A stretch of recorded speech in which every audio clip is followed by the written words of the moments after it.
This sort of meeting. So nice to meet you.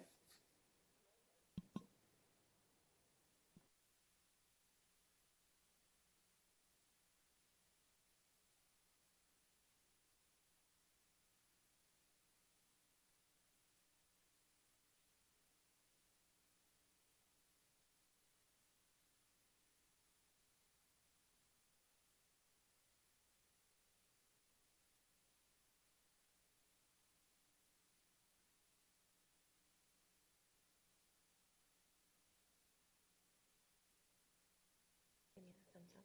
Okay, Jackie Gardina, Here. Martin Pritikin, Jay Frickberg, Present. Greg Murphy, Present. Brian Fertil, Present. Kriam Gongora, Present. Greg Brandis. Present. We have a quorum. Thank you. And while Dean Pritkin couldn't be here in person, he did provide very detailed comments, both to the original draft provided for today's conversation as well as to the subsequent draft provided with staff comments. So some of those comments were incorporated, and we'll be talking about his comments throughout the day as well as your own. I think first, just ask for a call for public comment on anything that isn't on the agenda. I'll be asking for public comment throughout the discussion today on relevant items, but just wanted to see if there's any public comment for anything not on the agenda. Okay, seeing none, we can move forward with an approval of the minutes. Do I have a motion to approve the minutes? So moved. I'll second it. Okay. The minutes will be approved as distributed. Okay, thank you. Can substitute the roll call vote. Yeah.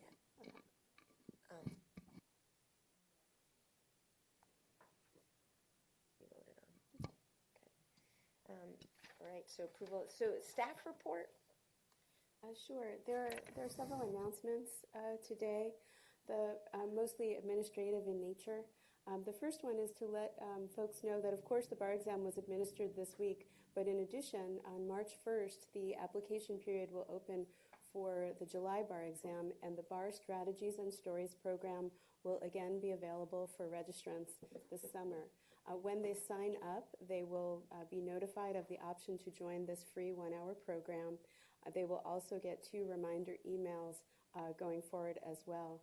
The initial results showed that those who signed up for the program timely had a 7.4-point advantage over those who did not. So we do encourage students to check it out if they may be interested.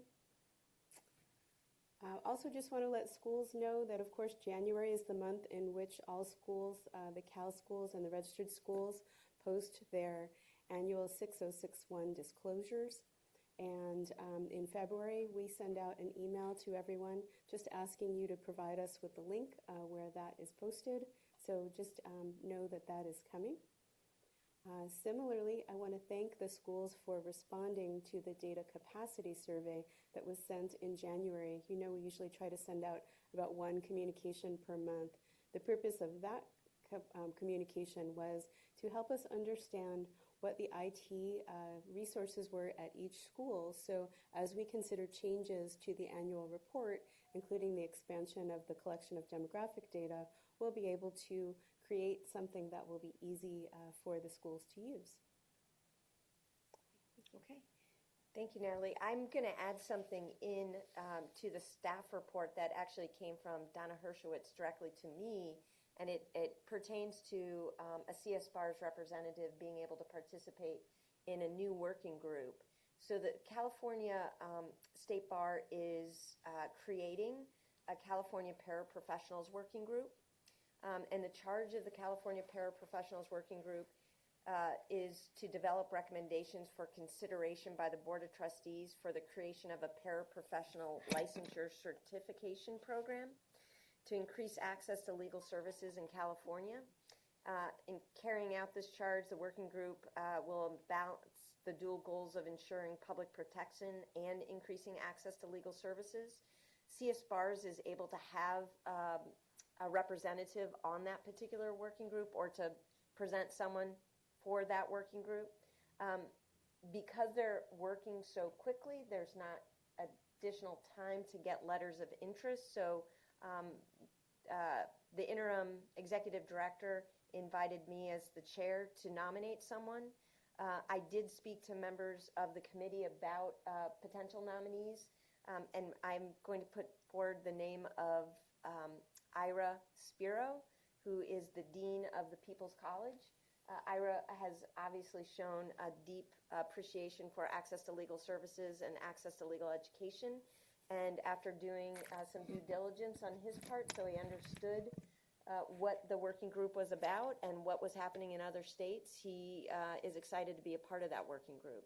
So I wanted to formally put forward to the CS BARS a motion to place a nomination forward for Iris to be a member of that working group. So moved. Seconded. Any discussion? All those in favor? Aye. Aye. Greg? Just a comment to the group as a whole. I don't know how aware they are on this paraprofessional movement, but it's actually moving. When you said moving rapidly, that's exactly what's happening. Arizona, I believe, has already adopted a rule. And of course, Washington has its, I forgot the exact term, I'll just call it paralegal program for domestic relations. It has not taken off in there. That may happen for various reasons. The difficulty or what the who's one has to go through to obtain the certification, and then whether there's a market for it. But the ABA, I think in its midwinter meeting, approved a resolution urging jurisdictions to consider these kinds of programs. And so those involved in it are moving directly to the courts, Supreme Courts and the like. So if your schools have an interest in it, one way or the other, look into it because it is moving very rapidly nationally. Yeah. Thank you, Greg. If there's no other comments, we can move to what is at the heart of the agenda today, which is to review a draft of the revised rules for accredited law schools. And I want to start, I think, with, does someone have control over that?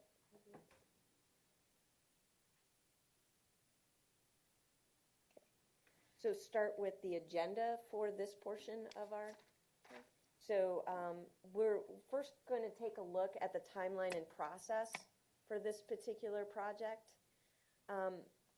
We certainly also want to talk about the rule proposal and the staff comments that came with it, with a focus in part on a particular rule at the beginning that involves safe harbor and the rules and guidelines shift, and then moving to Chapter 4, which was the heart of the work that we did regarding the values and separating it into consumer protection, student success, diversity, equity, and inclusion, and the licensure piece, professionalism and licensure. We're going to pause to the extent where we get there early on diversity, equity, and inclusion for the Access and Inclusion Committee members to be able to participate in our discussion, and so that they can provide us with whatever feedback they have and hopes or goals that they have for how our schools will be in sync with the work that they're doing as well. And then we'll talk about next steps in the process. So when we look at the timeline, it started in January with the reviews that we did and the development of a draft mission, and then the development of some value statements, where we kind of narrowed it down to those 4 sections. In February, which is where we are now, we are going to be reviewing the consolidated draft rules and the staff comments and discuss, if we have time, the deemed accredited status definitions that we've provided. I just want to pause for a moment to talk about the process. As you can see from the 54-page document that you received, and both the original draft as well as the staff comments, this is a significant undertaking. And if we want a good final product with a clear and clean transition from our current state to the new state, then we need both a sound process as well as, I hope, a flexible timeline. Right now, we've got CS BAR's 2-hour meeting in March, with the hope that we'll be presenting to the CBE recommendations at the April meeting, which means in part that we really need to feel comfortable and confident that at the March meeting, we can vote to recommend a package of rules from the CS BARs that may or may not be in sync with the staff recommendations on some or all of those rules. And I want to commend the committee for acting quickly to respond to first the draft rules that you were sent, and then the staff edits that were sent later. I recognize you all have full-time jobs, and it's challenging to respond quickly, and I want to appreciate the work that you did, and especially your attention to detail in getting comments ready before this meeting. And I know some of you have continued to work up until the start of the meeting to do so. So I'm sure that there'll be some comments and thoughts that we haven't heard yet from the committee members, as well as comments and thoughts that we'll hear from members of the public both today as well as between now and the next March meeting. I think it's really important, because this is such a significant undertaking, that we develop a process and timeline that's both transparent, that allows the public as well as committee members sufficient time to absorb, think about, and provide comments on the relevant sections, that the relevant stakeholders, which go well beyond the State Bar staff and members of the CS BARs, and even beyond members of the CALS or registered schools, have an opportunity to provide feedback as well. So I want to just hit pause for a moment and talk briefly about the substantive comments that might come up today, but whether this process and timeline feels doable given what you guys have identified in the rules so far. Yeah, Greg? First of all, I want to commend, I believe it was Greg who pulled the laboring oar, the other Greg, and Jackie and Natalie on developing the initial draft and then also the staff comments. Well, I'll get right to the chase. I'm kind of a late joiner to the committee, so I think this is my third meeting. The first meeting I attended was sort of about the scope of the project. The second one was dealing largely with the values. And then in January, which is the second one, we were told, well, we're going to have a meeting in February to review the rules, with the idea would be going quickly to the appropriate governing authorities. And I expressed at the time that I thought that was very ambitious. And I said that based on my experience with revisions of the rules for the ABA, the standards for approval of law schools.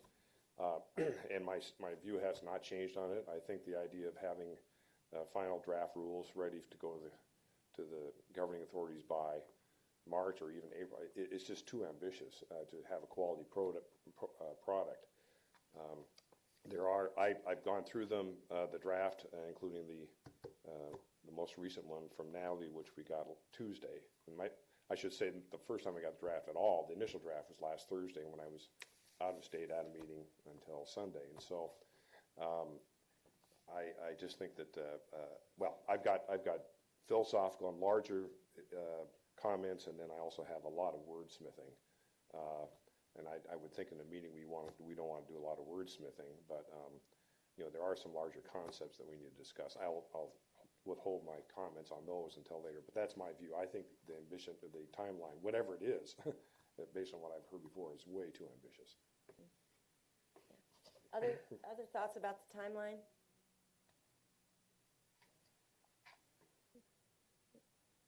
Well, I would just agree with what Greg said, and also just some of the feedback we've already received from some of the other deans that they just didn't have an opportunity to really look at this and weigh in properly, and I want to support that position. I mean, I did have a chance to look through things. I have a couple of comments I sent in, but I too have wordsmithing if we need to, but also some other thoughts that I didn't put down in this brief memo.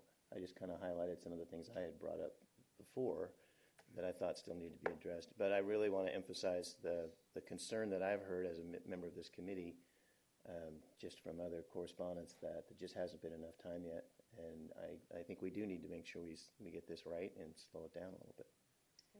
May I? Yeah, Greg. Just a quick follow-up. And I think some latitude ought to be given, particularly in light of the fact that in the draft there is a provision for a safe harbor for a period of time. I believe it's till 2025. And so, in my view, it would be better to, if that's going to be the time period, that's 5 years away, it'd be better to spend the better part of a year, frankly, coming up with what the recommendation ought to be. So you could perceive of a situation where a safe harbor rule is created and then the accrediting rules are finalized in that in a longer period of time within that safe harbor provision. Yeah. Other thoughts?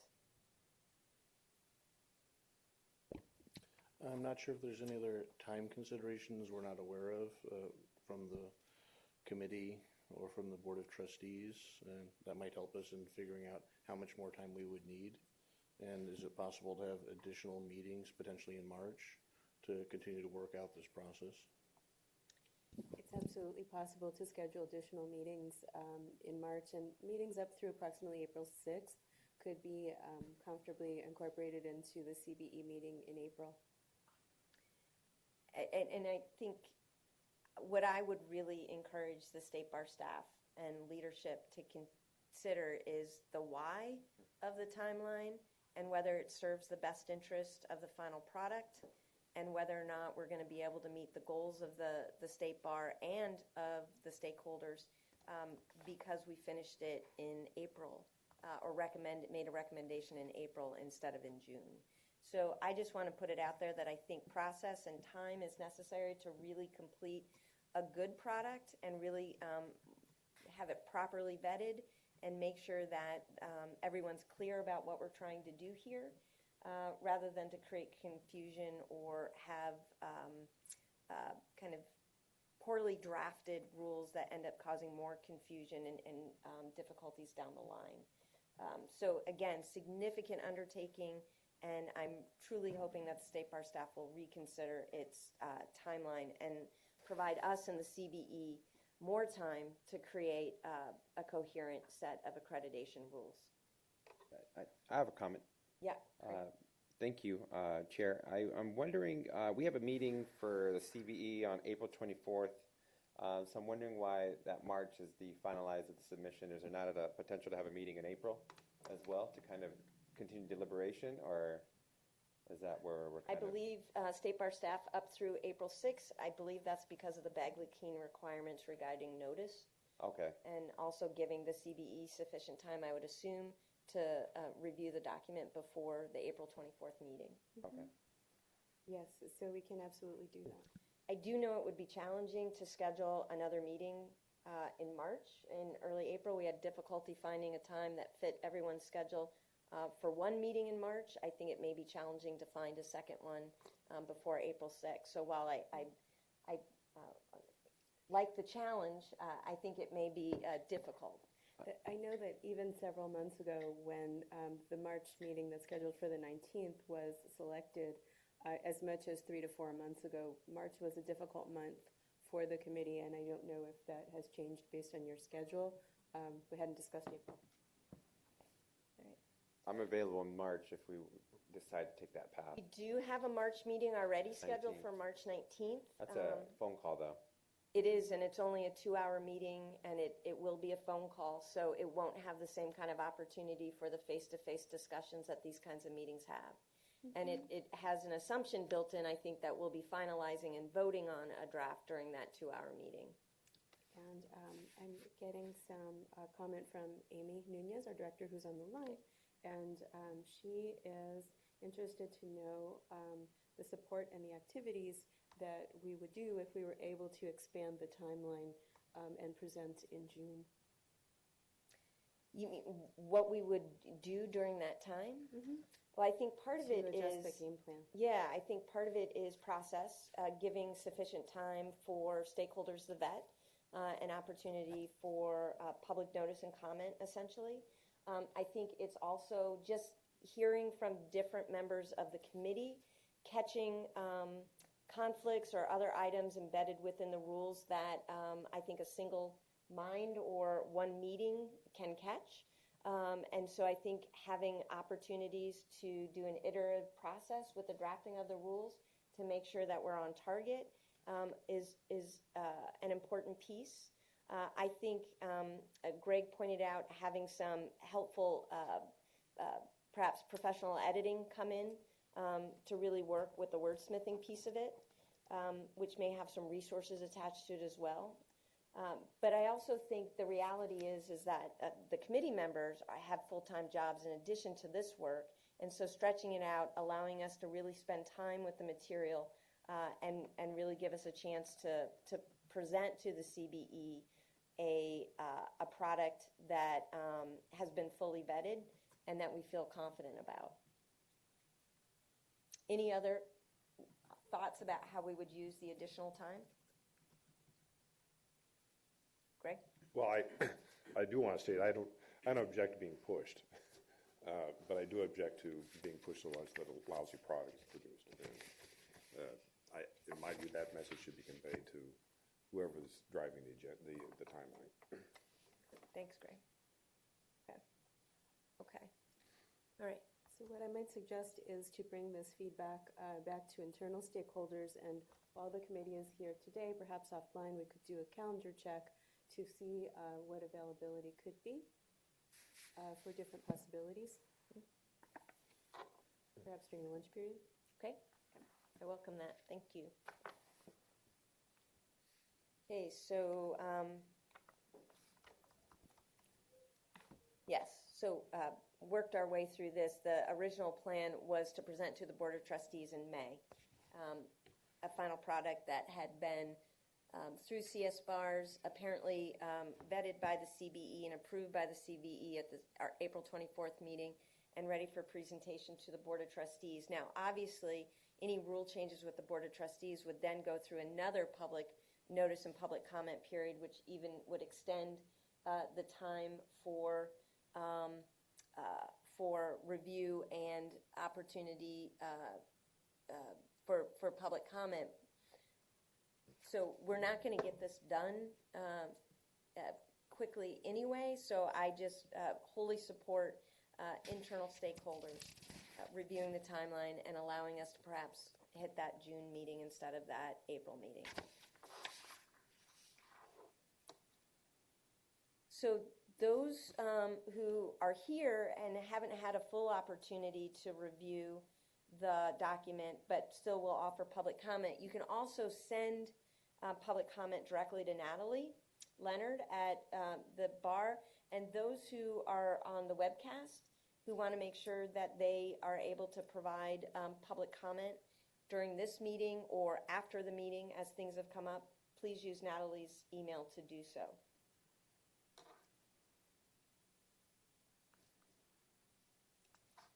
Okay.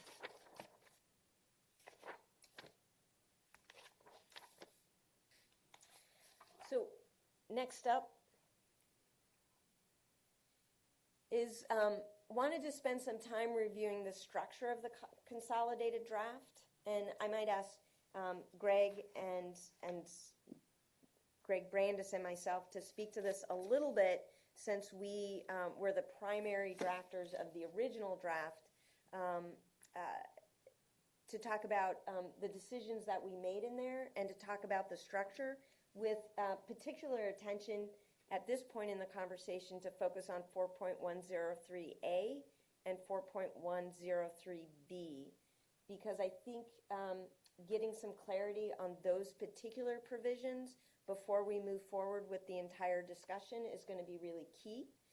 Next, we're going to move to those 4 key purposes, essentially in your document, Chapter 4, which involves those values that we identified and then created a set of rules identified in those values.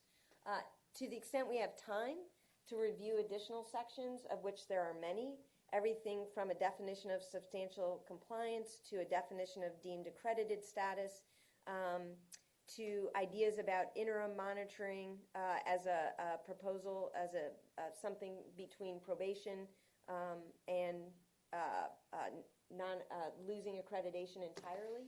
So I think there's a lot of other rule changes in there in addition to Chapter 4 that we'll need to address, and we'll do that after we've gone through the 4 sections regarding the values, and then finally identify any other topics that we haven't yet that we might need to look to for further editing. Do we need to let people know what handouts they have at their Sure. desk?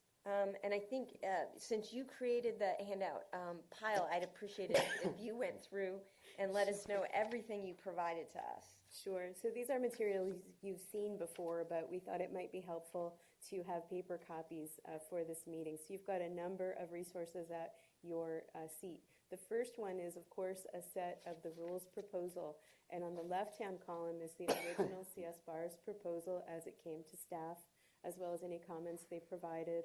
On the right-hand side, staff edits, if there are any, and accompanying staff comments, if appropriate. In addition, you've got handouts of the current rules and guidelines as they exist today. And at certain times, we'll be looking at what was removed or what was changed from those. So they're there for your reference. And then there's additional handout regarding diversity wording, and we may use that handout in conjunction with our discussion with access and inclusion that takes place at 1 p.m. So I know these are documents you've seen, you probably have them on your devices, but today particularly we thought it would be helpful to have them in paper, and you should also have a set of tabs. There are more tabs in the basket over by the webcast station if you want to mark sections or make notes. Okay. So let's move to the structure and really a reminder of what we were trying to accomplish with this task that we've undertaken. And just as a reminder, we really started with kind of a draft of a mission statement. What was accreditation all about? And we identified this particular draft as something that we thought spoke to many of the things that we thought were important in the accreditation process, and no reason to kind of wordsmith it again here, but just to focus us again that really everything we do in the rules should relate back to the mission that we've identified. And although there may have been some discussions about various words inserted or a change in order, there wasn't really a disagreement about the core mission that the State Bar was trying to achieve with accreditation. And so the second thing that's not obvious in the draft mission, but was part of the conversation about what we were trying to accomplish with this exercise, was we wanted to simplify the rules, we wanted to modernize the rules, and we wanted to insert best practices into the rules. So again, this mission, combined with the other stated goals, simplify, modernize, and insert best practices, were how we really moved forward in the drafting. And one of the conversation points from last meeting was this idea of really regulatory best practices, making sure that we were acting in the best, that the regulatory framework that was created reflected the best practices of regulatory agencies. And with that in mind, the question was raised whether or not we would have multiple sets of rules and guidelines, or whether we would have one set of enforceable rules with some guidance documents or interpretations, as other accreditors tend to do, policy statements that provide a framework and direction for the accredited agency, but the rule itself, or with WASP, the CFR, or with the ABA, the standard, is the enforceable standard. So when we looked at 4.103 and specifically 4.103B, or excuse me, A, B goes to the safe harbor, you can see that when we originally drafted this, it was an eye towards making very clear that the rules are the enforceable rules and the guidelines provide guidance only. And it was with the intent of simplifying, that there would be a set of rules that were enforceable. They would be much more detailed than the rules that we currently have, but less detailed than the guidelines. And the guidelines would serve as guidance documents only, providing basically rails that the schools had to stay within, but within those rails there was a lot of movement. In part because the other thing that you see in the mission is a desire for innovation. And so creating a situation where the rules had some flexibility, it allowed schools to innovate. It also assumed that the legal educators were the ones who were in the best place to make decisions about concrete things in academic programs, and the State Bar would monitor, but not necessarily make those decisions for them. So you can see right now that the staff has taken a slightly different approach to the wording on 4.103A. And I wanted to hopefully get some clarity about the idea that we would have one set of enforceable rules and that the guidelines would be just that, guidance documents, or whether we will be back in the position where we've got enforceable rules and a set of enforceable detailed guidelines as well. Sure. So I think that we are actually relatively close in position here. So if you look at the draft, even the staff comments as well, you'll see that that both positions are adding more detail to the rules, with the rules being the main document. When we looked at the original materials and the current rules and guidelines, we found situations in which rules did not have accompanying guidelines, guidelines did not have a direct corresponding rule. And so there is a definite desire from the staff to increase clarity, but also to stay within the bounds of the way that the Board of Trustees has structured rules and guidelines. So it is expected that the bulk of the material should be here in the rules. Just based on the wording that people see, is it clear? People comfortable, staff or other edits? And as you look at that, here's one thing that I will say. You'll notice that while the rules are much more detailed, the rules package itself is much smaller, with the intent that these rules are somewhat more outcome-based, giving the schools somewhat more latitude to the extent that they're producing desired outcomes. And so those guidelines that might have been part before are not intended to travel forward, consistent with the idea that the rules would be the key document guiding the school regulation. Greg? Well, just a comment, you mentioned interpretations before. This is sort of like the interpretations to follow many of the standards of the American Bar Association, the Council of the American Bars, the Section of Legal Education. In the case of the council, the interpretations arose because the creation process with respect to any individual school is confidential, but I suspect that's not the case here with your open records meeting and the state bar's involvement. So I think the idea by the design of the State Bar is that the guts of the rule, the important stuff should be in the black letter of the rule itself is appropriate. I don't know, I haven't seen guidelines or published guidelines, I haven't reviewed them, so I don't know how, you mentioned, oh, okay, well, here they are.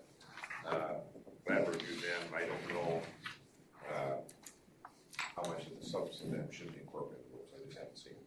Right. Okay, thanks, Greg. And I think I'll just point you to one example. Page 29 of this is a guideline related to the academic program. And you can see the kind of detail in 6.2, the kind of detail in 6.5, which we'll be discussing later as it relates to some of the stuff. So a lot of detail in D, the curriculum. And if you look at the same rule here, academic program, a lot of that was stripped out. Not all the prescriptive you must do. You must have A, B, C, D, and these 11 things, leaving some clarity about what a sound academic program looks like, although we could certainly have discussions about whether we have enough in there to define that, but not requiring each of these things to be met with a checkbox. Well, that's a good segue to a general comment I have about the rules. It seems to me that there should be a provision in them that a law school has the burden of, express provision, law school has the burden of demonstrating that it's operating in compliance with the rules, and also that the committee has discretion to make the determination of whether the school is doing it. And now that would fit with the guidelines and say that the guidelines will form and the discretion of the committee, not form discretion. The exercise of discretion will be taken, will be reviewed in light of the guidelines published and adopted. Just thoughts from members of the committee about that? Yeah, Brian? Well, I don't know if it's merely wordsmithing or not, but I mean, the change from what the edited rule was to what the staff edits were seemed pretty significant to me. I mean, first of all, I want to back up a little bit. Guidelines, I thought from the discussions we were having that we were going to be creating just one set of rules. We weren't going to now have rules and another set of guidelines to look at. Has that changed? Are we still going to have an existing set of guidelines that we're not amending right now? I don't think that this is a process of creation, so I can't guarantee the outcome, but the intention is to move things into a rule set. The guidelines are going to become something that identifies forms, gives examples, things like that. I think that there's some hesitation because this is a different type of structure than any other part of the bar is using. There are reasons to do that here, and I think there's full support to do it. But so we're trying to come up with sort of a balance that will give schools a single place to look at, but also at the same time stay within the guidelines and understand that comparing the state bar to other regulators, here the ultimate authority is the Board of Trustees. The Board of Trustees is involved in accrediting law schools, but other topics too. So there are times that they might ask the committee to adjust rules, and they'll go through the rulemaking process. I think that'll continue to happen. But the plan is to have the majority here, and that's why you see the rules so much longer. Okay, still not sure if that's answering my question. Are we looking still at having a set of rules that are now more detailed, but also a separate set of guidelines that we're looking at? There will be guidelines, but primarily to explain, give examples of potential safe harbor or potential rails for the rules. I don't expect, unless this committee puts forth a proposal that's adopted, that you will see a long list of requirements or any list of requirements come out of the guidelines. And the only document that you're reviewing to put forward as a proposal is in fact a single consolidated set of rules. The other issue that we wanted to bring forward is that there were certain things prior to probably everyone in this room where there were informal understandings and things, and the intention is to erase those completely as well, so that the school can rely upon what's in the rules. Well, and that leads me to my second question about the change in the language between the edited rule column and the staff edit. The edited rule column is saying that whatever guidelines may still exist after we go through this process are going to be example interpretations for guidance only. In my mind, that's significantly different than the fact that they are not going to govern the interpretation. Okay, so let me try and explain that, but I'm going to call on Jackie to make sure that I get it right. So what's intended there is, as the new structure goes forward in which you're focusing on these rules, at the same time, there might be changes that the schools need to make. And so during that period of time when we're moving to a single set of rules, if the school is transitioning from the prior guidelines and is complying with those guidelines for a period of time during the transition, during their timeline, potentially up to 2025, then that will be a safe harbor for the school. So that's it. They're only there for a transition period. What to do in the meantime as you make your changes, as you go back to your boards, etc. And then those guidelines will sunset.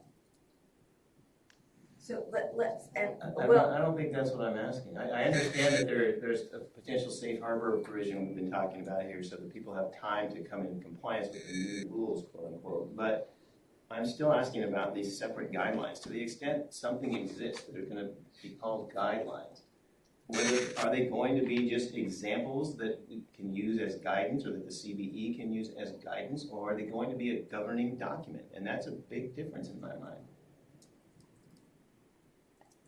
Thanks, Brian. And Jay, you want to follow up? I think a lot of it's up to interpretation and definitely trust issues on law school side and staff accreditation side as we look at it.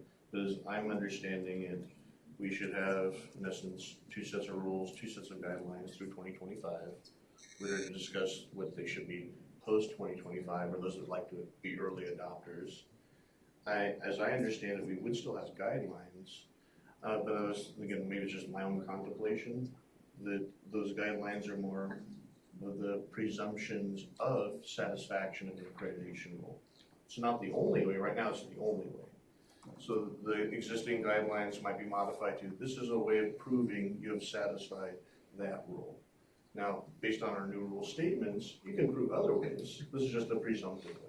Well, that's how I understood the original edited language, Jay, to be saying these are examples of how you can comply.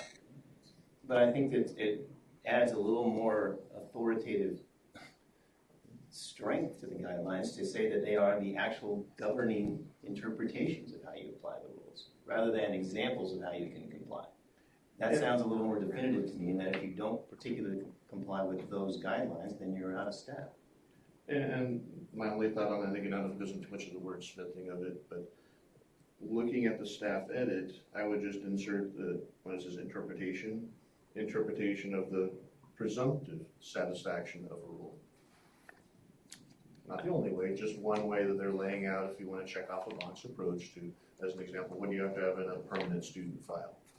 Here's what is required under the guideline. If you do that, you satisfied our rule. However, if you have a better way of doing it and you can evidence that to the accreditor, then that is fine as well. Well, and I'm not opposed to having guidelines to help interpret the rules at all. I'm not. That's not my point. I just want to know what the strength of them all is. You know, is it something that we can all look to as an example, or is it something we all have to comply with?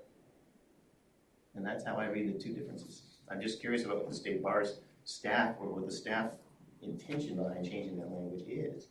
And I just want to know what it is. I mean, I'm happy to work with whatever it is. I just want to know what it is. So I have a clarifying question. So imagine a rule in which a guideline provides example interpretations that are rails that says, for this type of program, items between this and this are presumptively valid. Suggesting that items without might require further justification or might not be in compliance. Is this something, are we closer than you might think? I hope so. I don't know. That's a very specific change. You know, I thought that the example language already said exactly what you just now said.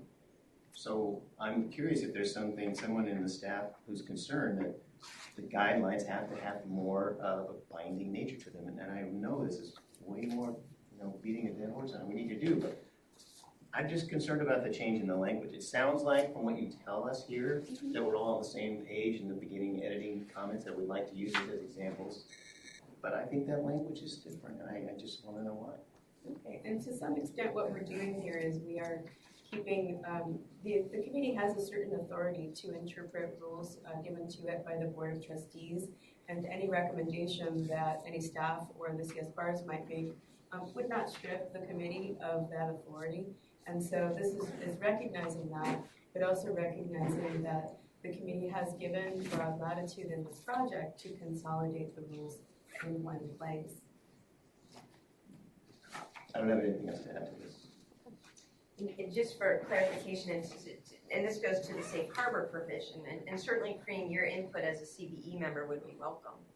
Yeah, I was going to comment and kind of reiterate what Natalie said.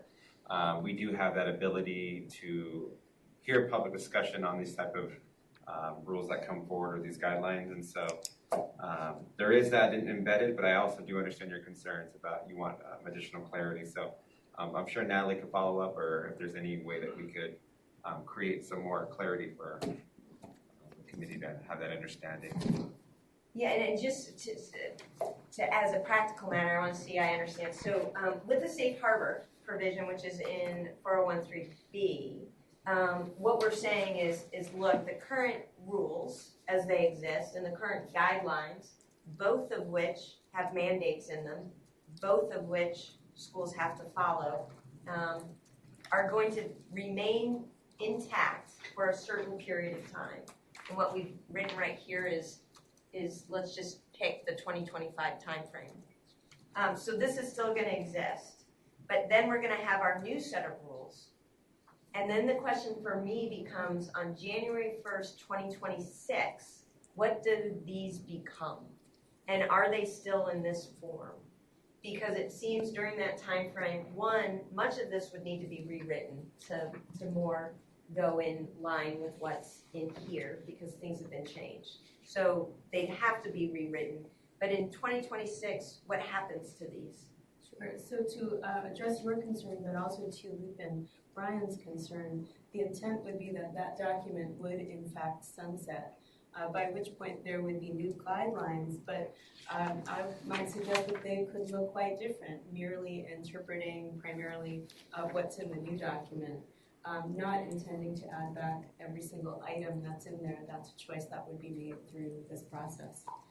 So we would not just say that the safe harbor sunsets on a particular date, but the current rules and guidelines in effect sunset on that date.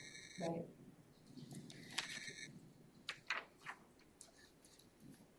Or no later than that date, depending on the circumstances. Yeah. And the only reason to have two sets going is as a courtesy to the schools operationally, so that you have the ability to make the changes in the way that is best for your educational community. Yeah, great. I think I understand the concept of having two rules, or two sets of rules applying at the same time, which has its challenges. I would recommend that a school should be required to elect which set it's operating under, because again, this goes back to my view that the school should be required to demonstrate its compliance with the applicable rules, whatever they are. And schools should have an option, but it should be required to demonstrate, because it should be able to go back and forth between the two sets of rules.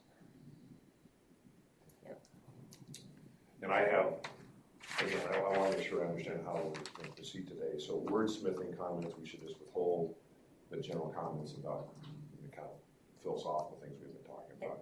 I think, Right order. Okay. yeah, we'll focus on substantive comments right now, unless your wordsmithing ends up changing the substance of a particular rule. On the safe harbor piece of it, I do want to note the edit that was made by the staff regarding removing those seeking accreditation as well as provisionally accredited schools, and gain an understanding about that change, because it does put, especially those schools who are provisionally accredited under these current rules, it does put them in an awkward position, and because they were provisionally accredited under one set of rules.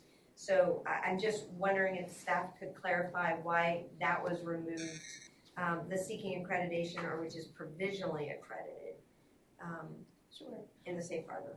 Sure. Okay. So we don't actually have any currently have any provisionally accredited schools. There may be in a short period of time. There are several pending applications, and the intention is that if they became accredited under those rules, they would proceed under those rules within a reasonable period of time, but eventually be expected to comply. And for any school that has an application in process right now, before they filed that, they were made aware of this rules process, and they were made to understand that the rules had not yet been created. And so, though planning to seek accreditation and perhaps achieving accreditation under these rules, they could be asked to make a significant change. So they entered with awareness and would also be provided with some sort of transition. The system has detected that a minimum number of lines are connected to this conference. Do you want to continue your meeting? Press 1 to confirm. If there is no response, the conference will end. Sure. Thank you, Tom. It would be great if you could end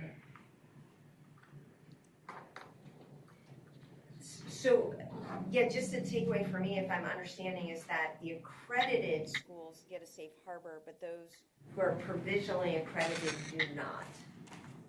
Well, right now there aren't any that are provisionally accredited. I'm not sure that there will be. Let me bring that back to the stakeholders to get some thought.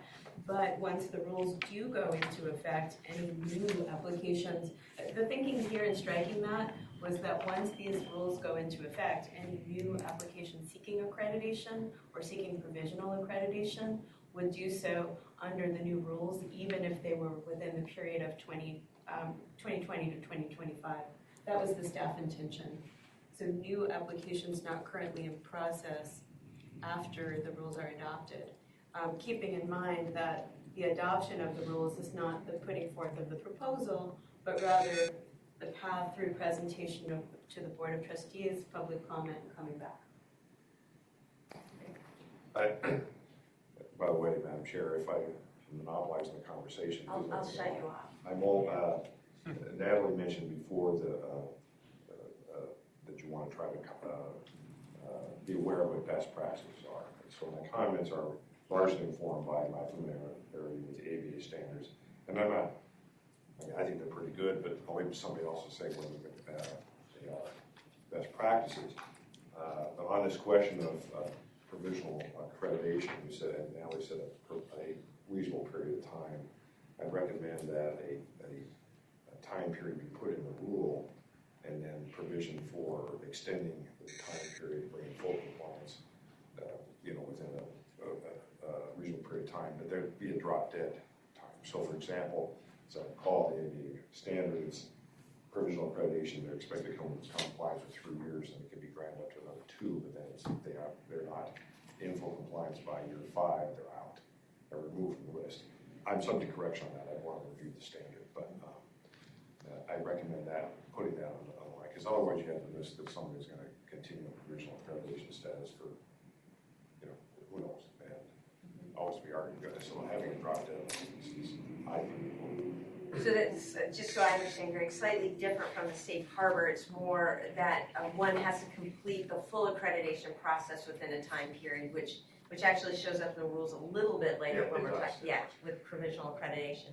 But along those lines, if we're talking about provisional accreditation, maybe maybe we'll get to it later, but it seems to me there's a big question as to whether a substantial compliance, it means substantial compliance with all rules, or just each rule, I should say just each rule, or whether you want to identify core rules that are important, and the others, not that they're not important, but particularly important to the goals and values of the rules generally. And consideration beginning, I can tell you from experience, it makes a difference when you come around to actually enforcing the rules. And substantial compliance is one of those words that or phrases we're attempting to define in these new rules, so that will be an important part of that discussion. So just want to recap, and then I'm going to invite public comment. On a recap, as in my takeaway, and please members of the committee, if this wasn't yours, let me know, that the focus of us moving forward is to create one set of enforceable rules. And that the rules should be written with the kind of detail necessary to make it possible for them to have meaning, so that they're the enforceable piece. That the current rules and guidelines will have a sunset date, and that during the transition period, new guidance documents, guidelines will be created that provide schools a presumption of what's needed to establish meeting the rule, but are not indeed separate enforceable guidelines. Is that what other people understood? In terms of the safe harbor rule, my understanding is that, Natalie, you're going to take back to the internal stakeholders a discussion about that seeking accreditation or provisionally accredited schools, figuring out whether or not there is a safe harbor timeframe for those who start the process and haven't completed it prior to the finalization and rollout of the new rules. That's correct. Yeah, okay. And that it seems in that safe harbor rule, and perhaps it doesn't go there, having a date about the sunset of the current rules and guidelines so that there's no confusion about their continued validity. Okay. So any other discussion from the committee members on those two provisions? Okay. Any comments from the public about those two provisions or the path forward with the one set of enforceable rules as well as the safe harbor provision? I don't have anything more I can add to this.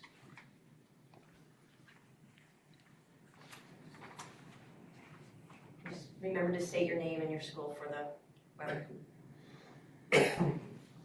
My name is Liz Bazier. I'm from Monterey College of Law. Jeff, thank you for your summary. It's getting a little lost in the weeds there, so that was helpful. I do agree with some of the concerns earlier about not having enough time to really dive deep into these particular rules to give a lot of meaningful feedback. My concern is the guidelines would be a lovely thing to help. Examples, great. We give them to students. They're helpful for us as well. If we had those when we were also working and voting on the rules, I think we could put together a more cohesive package, work on it together, and then vote those in. It would be a more meaningful, transparent process. If we have the rules, pass them, and then create a guidance document, I'm not sure that that would be, A, make as much sense, or B, a much easier process. It seems more difficult to me. Thank you. Thank you, Elizabeth. Right, so if there's nothing further on that, we're going to move forward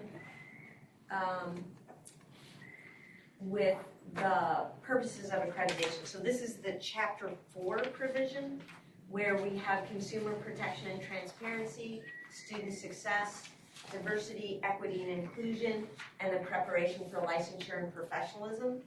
And so if people want to move forward to Chapter 4, which on mine starts with page 2021. How about page 5 of 54, the definitions? to start there? Well, yeah, because it relates to, I mean, the definitions apply. It's my understanding they apply throughout. Yes. And I have a few substantive comments, some wordsmithing too, but some few substantive comments on them. So. Sure. Would you bring them forward, because if they affect how we think about those other provisions, then it would be important to know that now. Okay, well, this is Rule 4.105, the definitions. It's on page 5 of 54 of your draft. That's the most recent draft. Under B, an American Bar Association approved law school, that's okay, it's in quotation, but actually the American Bar Association does not approve law schools. The Council of the Section of Legal Education and Admissions to the Bar approves the law schools.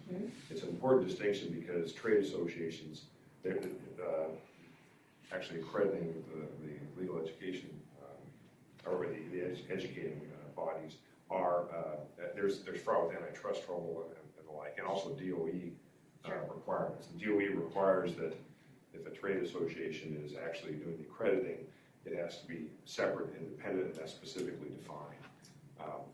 We don't need to get into that in detail, but I think it should be noted as the Council of the Section of Legal Education admission to the bar, and then they would add, or other accrediting agency recognized by the United States Department of Education as an accrediting agency for the first degree in law, or words to that effect. I've got some language, but it's an important distinction for everybody to know. It's not the ABA, but the council. Thank you. Is it anything else within that provision that pertains back to Chapter 4? Well, generally, if the defined terms, which are quotations, I recommend that each word be capitalized so that when you get into the substance, the body of the document, it's, you know what you're talking about. You know you're referring to a defined term. Great. Yeah, I think that's an important editing note to take back. Thanks. And then finally, on this point, definitions on paragraph E. This is provisionally accredited law school, and I don't know when you want to discuss it in substance, but the issue I raised earlier, whether there's substantial compliances with all the rules, or each rule, or core rules. Yeah, and I think we'll get to provisional accreditation and substantial compliance maybe today, but more likely in a future meeting. But it is a very important discussion, and one that up until now, we haven't had a definition of substantial compliance, so it's an important one for us to really nail down, especially as more schools move into the accreditation space. So why don't we start with the consumer protection and transparency piece. I know that there's some specific comments just about the use of the term consumer protection. So we could certainly start there. What page are you on? Oh, I'm sorry, this is page 21 of 54. Thank you.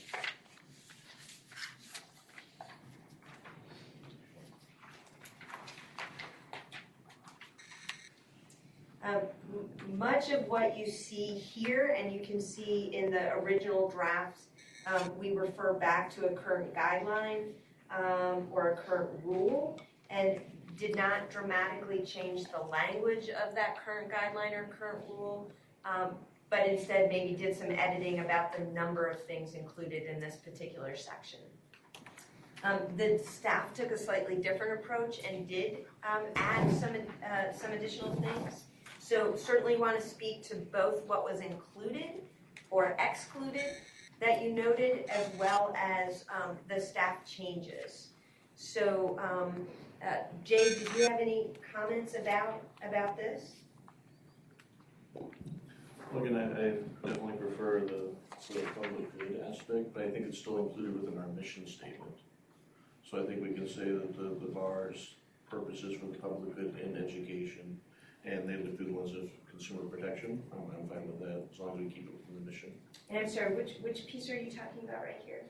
So that's Rule 4160, staff edit.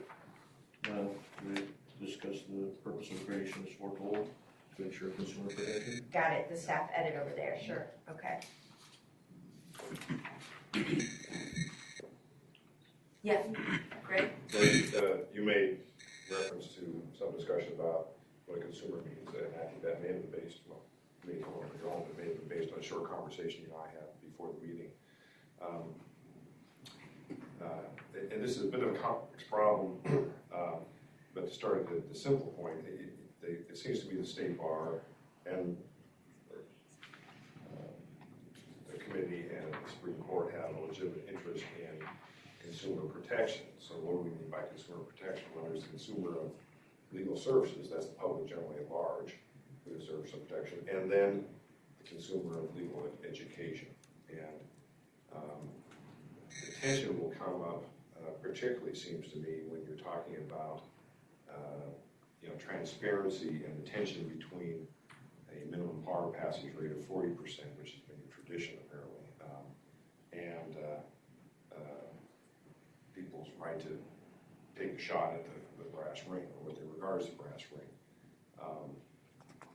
And I have some thoughts substantively on that point on transparency, what might be added to the rules. We can get to it, but I do think that this part, right at the outset, should identify and define in some language that we're talking about the protection of the consumer of legal services and the consumer of legal education.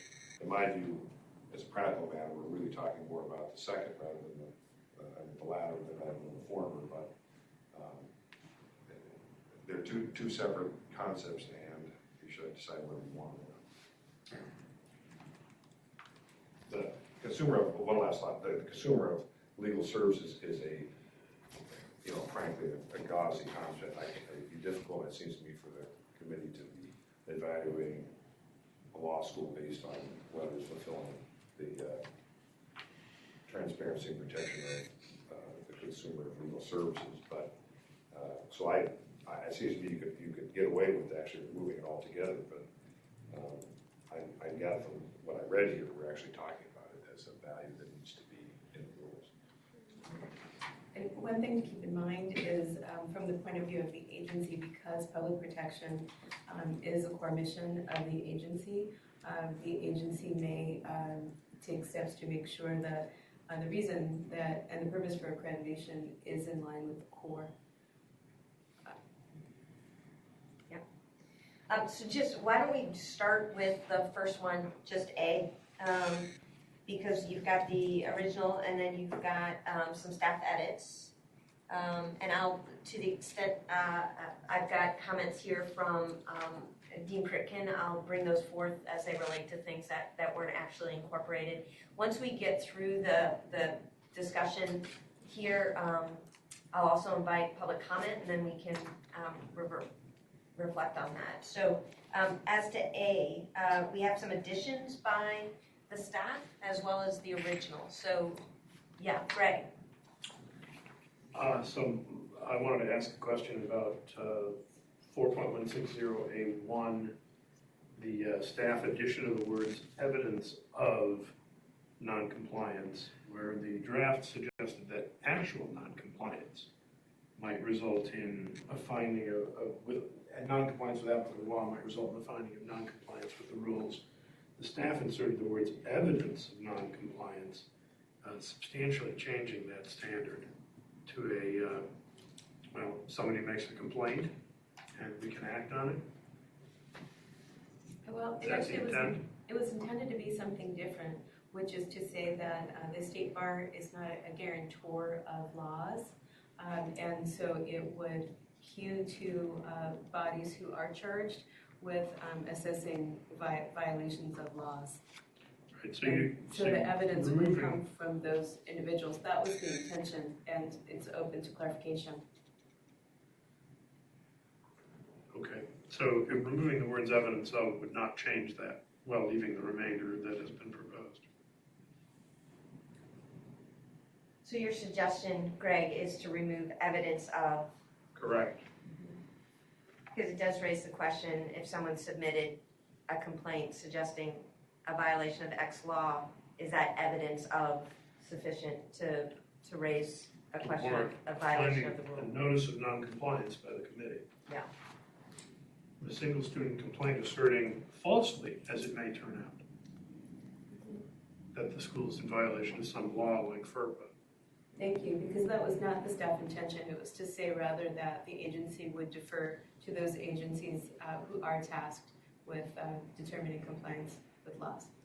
Yeah, so if we need language that incorporates a finding of noncompliance or a finding of some sort, but we know schools are going to be held civilly liable for any number of things that have nothing to do with accreditation over time, because those things happen.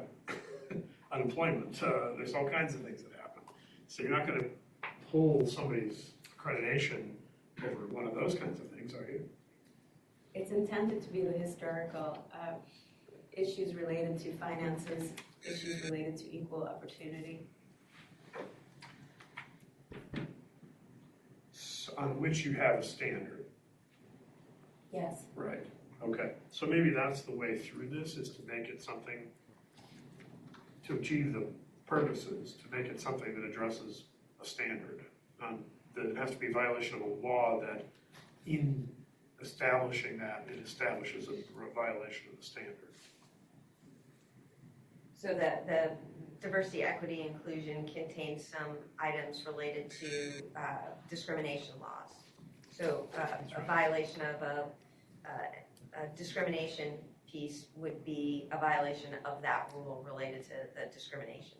Yeah, but I still think you have to think very carefully about this. So a school is found responsible for an incident of sexual harassment on campus, and they're going to lose their accreditation as a result of that? One incident? I think some caution is really warranted in the way we create these things, because that doesn't seem like the way it has been done in the past, or it would have been done. And so the question is noted. Actually, this staff edit was intended to provide more guidance and more assurance for the school that law enforcement and the courts would decide compliance. So the current rules do require the schools to have policies in place and also to comply with these laws, but they don't indicate how compliance will happen. And so I do think that this staff edit was meant to provide clarity and assurance as to the standard to schools, and your comments are well taken. Greg? Well, yeah, I think the point Greg makes is excellent, and the ABA took a different. You've got a provision here that says the law school should apply with all applicable law. I think that's perfectly appropriate. The committee would have to exercise some discretion as to whether a violation of law would merit some sanction under the accrediting rules. But Natalie, you mentioned earlier that the idea is that agencies or maybe courts who are established to deal with some of these contested issues is kind of philosophy here. So if you had let's say you had a complaint about an ADA violation, a ramp that wasn't right, or a door that wasn't right. Frankly, accrediting bodies, and I expect this one, is not a good body to deal with whether that's the case, because you don't really have any contested proceedings, or less on discrimination, even whether it's say sexual discrimination, or there's an allegation of sexual harassment, as Greg said. You're not set up because you don't have the rules for procedures of how to resolve it in detail. How it's going to be prosecuted, cross-examination, all that sort of stuff. So if it is the intent that bodies which are specifically, say the EEOC or whatever your state equivalent is, if they exist for a particular kind of violation of law, I think the rules ought to say that it's the intent of the rules, or that they will be interpreted so as to leave those kinds of decisions to the bodies with that particular expertise. And then, the committee for appropriate circumstance could take action. So the example would be, there's one incident of sexual harassment versus a pervasive atmosphere where, a whole minority group or a group of women, or men for that matter, really there's an environment that's not conducive to legal education. That's a different story, but accrediting bodies are not well designed to deal with individual cases.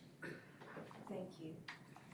So it sounds like you have some takeaways from that set of notes. Absolutely. Just want to note on A, we have the inclusion of retention, and on under A2, we have the inclusion of retention and diversity statistics added to the required 6061.7 disclosures. So just wanted to make note of that so that if there were any comments from the committee on that, we could raise them now. And to be clear, the intention was there is not the addition, unless CSBARS puts it forward, of a particular required retention rate, but rather that there is clear disclosure of the retention, and that retention is examined as it has been in the rules to make sure that the school is providing appropriate resources. And then the diversity portion is meant to relate to the expansion of the collection of diversity data and determining what should be posted. Great. Well, this is kind of port of order of how we're operating here. I made my comments about 4.160 and the different kinds of consumers, and that I think they should be both better defined if they're appropriate, but I don't have any sense of the committee on whether they agree with those comments. We're not, I move, change it, that's how the chair wants to proceed. I just don't know what's happened with my comments. It's okay if people don't agree, I just think we don't know who the role of the committee is. Sorry, Greg. So you're and I perhaps I didn't understand the consumer protection. You'd like us to identify who the consumer is more clearly. Right. And specifically, are we limiting it to prospective and current law students, right. And the public generally who might visit our website, et cetera, Right. but not specifically to the consumer as it relates to someone seeking legal services? And I think, Natalie, you raised the concern that the broader state bar mandate or mission is about public protection writ large. Is your concern that we can't narrow it as a result? It's my understanding that the State Bar's mission would require that both are considered. The public in general have clear disclosure of what training is available at these schools and is ultimately protected by students who graduate from them, but also that students themselves understand the rights and responsibilities of the school. So I think the core mission of the State Bar would require the inclusion of both. Okay, well then, and I'm not arguing strongly that one should be removed. I just think that if they're both there, it should be clear that the rules should incorporate both concepts. The consumer of legal services or potential consumer of legal services who may be benefited or harmed by a person who goes through program education and gets out and has some issues. That's a general concern, and then the consumer of legal education. I don't have the exact language, but if you make a note. And to the extent that you feel comfortable, Madam Chair, it is helpful to make sure that everyone is heard, that perhaps one of us could just clearly state what the agreement and the follow-up item is so that we can gate the items that we're doing. So we continue to move forward, but also we move forward reflecting the wishes of the committee. And I think that's a piece that's probably complicated and deserves some reflection and thought, because I certainly get the consumer as a prospective student and current student. And I certainly understand the idea of disclosures as available to media or the public at large. I'm less comfortable with what it would mean to have an accreditation standard protecting the consumer of legal services, in part because the bar exam is a gatekeeper to that. And so by passing the bar exam, one would assume that they meet the minimal competence that's required to get licensed and provide legal services.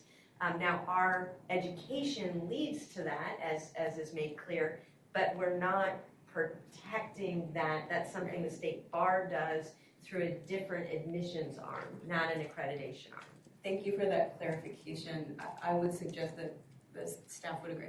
Okay. So as I see it, as consumer, as student and prospective student, and then a transparency to the public who might access our website or our other publications, but not to the consumer of legal services. Any thoughts about that? Yeah, Jay? And I think this is a convergence between our consumer protection component and our promoting diversity and equity component. Because again, I would argue that consumer protection legal services takes place when we bring in more people to represent them in their community for equity and inclusion. But that's part of it. So it's not necessarily a definition of consumer as much as the public good piece that we're providing. Other thoughts on that piece? So, Greg, thanks for bringing us back around to that for clarity purposes. Okay. I'll provide some language. Okay, thank you. Any other things that jump out for people on the consumer protection? And just noting again some of the statement of consumer information versus statement of bar examination restriction.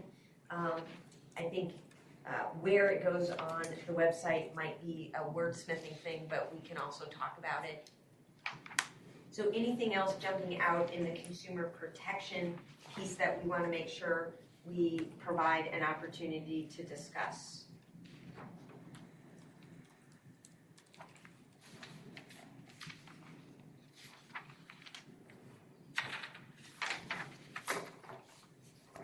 Jackie, it's Greg. I wanted to ask about 4.160A2 in addition regarding the 6061.7 report. Since that's statutory, this is to suggest that that statutory requirement be expanded to include diversity information? Or is that the state bar going to expand the requirement? The state bar is not at liberty to expand the statute. Yeah, it's statutory. What's presently required is specific to the statute. In other words, what's required to be disclosed is by statute. Right, and the additional retention of diversity would be an adjustment to the state bar disclosure that may be placed on the 6061 form if the schools agree, or could be placed elsewhere. The thought is to think about when these rules were written, they really were practically pre-internet and some were pre-internet. And so thinking about how to corral the various sorts of disclosures in a way that students are likely to encounter them rather than bypass them as click wrap or not know that they're there. But no, there is not an intention to expand the statutory mandate. Okay, yeah, I'm just, what we've got presently is a form that clearly meets the statutory requirement, right?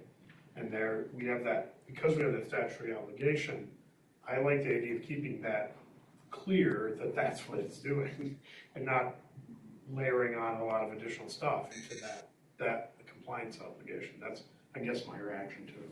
So, Greg, what I'm hearing is keep the 6061 form as is. But if the state bar mandates additional disclosures, have those additional disclosures separated from the 6061 form. Yeah, I think that's what I'm feeling. That's what I'm concerned about. Got it. Okay. Are we done with that issue? I think so, unless somebody else, Jan, yeah. Just two quick ones, and I don't think it's wordsmithing for the rule 4160A2 disclosures. Again, we might have some argument on consumer disclosure, accreditation website, Right. or admissions website, but I think that there should be some provision if we're really concerned about transparency, that this is easily accessible from the home landing page. So it's not just buried on a website web page that no one can find accessible. Right. Which does show up in the number 3, where it's identified as on the home page. The the statement of consumer information or statement of bar examination restriction, whatever we end up with. So again, an editing issue, disclosures, if it's about transparency, should they all be located in the same easily findable place? So to make sure that we're being consistent, I think about where disclosures are contained, so people aren't having to click multiple places and multiple times within the same. I know that we have a consumer disclosure page that contains everything and then hyperlinks to other things. So, and staff was considering something in which there might be a subset that needed to be on the homepage, and then additionally in the disclosure area, understanding that you don't want your homepage covered with the entire 6061 disclosure. You may have other things to show the student at that point, but there would be the possibility to have a key disclosure like the statement of bar restriction. okay. Yeah, great. Well, I will go on. I would go backwards from 8, I had a comment on 3. This is the published on the website on, this is the standard where you have some specific language that you want law schools to provide on one's website, that going to law school doesn't guarantee admission. That's essentially what it is. It's sort of like the ABA standard, I believe it's 504, subject to correction on that, but it says the law school shall advise students prior to, before, at time of application, and then at matriculation, to investigate the character and fitness requirements of the jurisdiction where they hope to practice law. The idea, of course, is you don't want somebody going to law school and then discovering after 3 years, oh, I've got some fatal mark on my history that will prevent me from, as a matter of law, from being admitted. Well, here, you're asking you're saying, look, you're going to a school that's accredited by the California Bar, and the fact of the matter is, you could say why, because you're higher than the passing rate here, but you know, attending this law school does not guarantee admission. And I don't think publishing it just on the website is sufficient. If you really want to have transparency, then more information ought to be provided in a more meaningful way on this question. Particularly if you're going to keep the same minimum passing rate in the rules. I would argue that people ought to be getting meaningful information on that. And it is contemplated. The ABA has gone to like 75% on minimum bar passage rate. I don't know. I understand that may not happen here, but you know, students ought to be getting meaningful information on where they stand in their class, for example, after the first year, and by class quartile, for example, and then how the graduates of that school have done over the last 6 administrations on the California Bar Examination. And you could have a trigger on that if you fall below 50%, whatever your number, it's a judgment call. It's a what's the term? A normative judgment. But that's the kind of what you're trying to get at. But I don't know if providing on the website is sufficient disclosure to the kinds of students you typically have apply. Some would, yes, but maybe some don't. And I would require it to be in writing that the school informs students. Okay, thanks, Greg. And I know that some of us, it's on our application, and they have to acknowledge that they've read it before they submit that application. Yeah, I think schools may do it already. Yeah. I think about these standards. It might be, but I think it's a good point about whether it should be mandated to be in other places. So getting through this is standing between us and lunch. So I do want to acknowledge that up front. So let's just see, there's some other things in here that I don't want to skip over. I want to give people an opportunity to speak to. So I don't want to rush it because we're hungry. So why don't we, let me just take some public comment on what we've talked about thus far so that you guys don't lose whatever comments you might have had based on the conversations we've had up to this point. And then we can break and then return. So any public comments on what you've heard, definition of consumer, anything in the disclosure provisions that we've talked about thus far? Nope. Okay.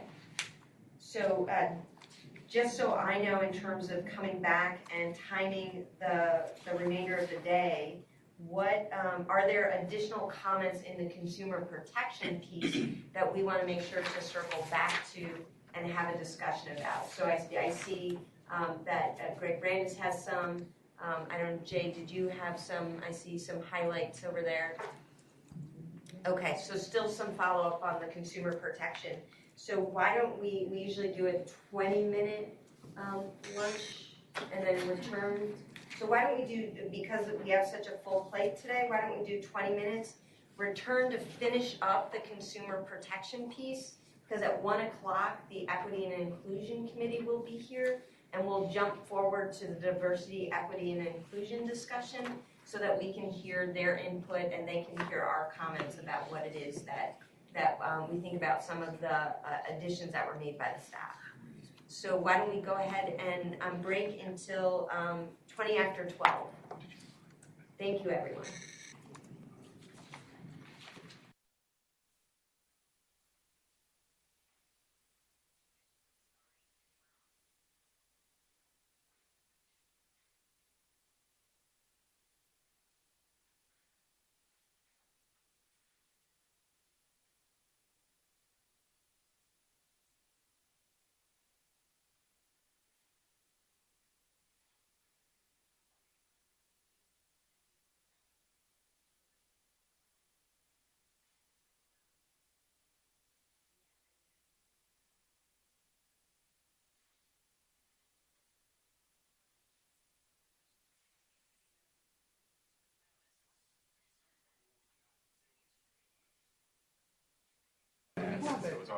That's the drop on the everywhere. And we came out with like a little guide.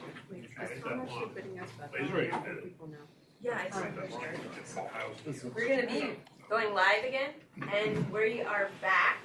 I want to welcome everyone back to the CS BARS meeting. I think the morning has shown the depth of the work that we need to do and the time that it will take to do it, but let's keep marching forward to get as much as we can get today, which is let's finish up with the consumer protection piece.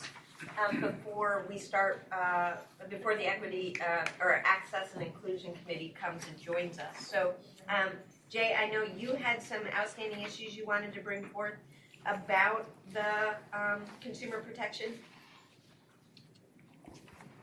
Sure. First, going back to 4160A, the continuing issue lies with the career outcomes. I don't know if that's really transparency or misleading.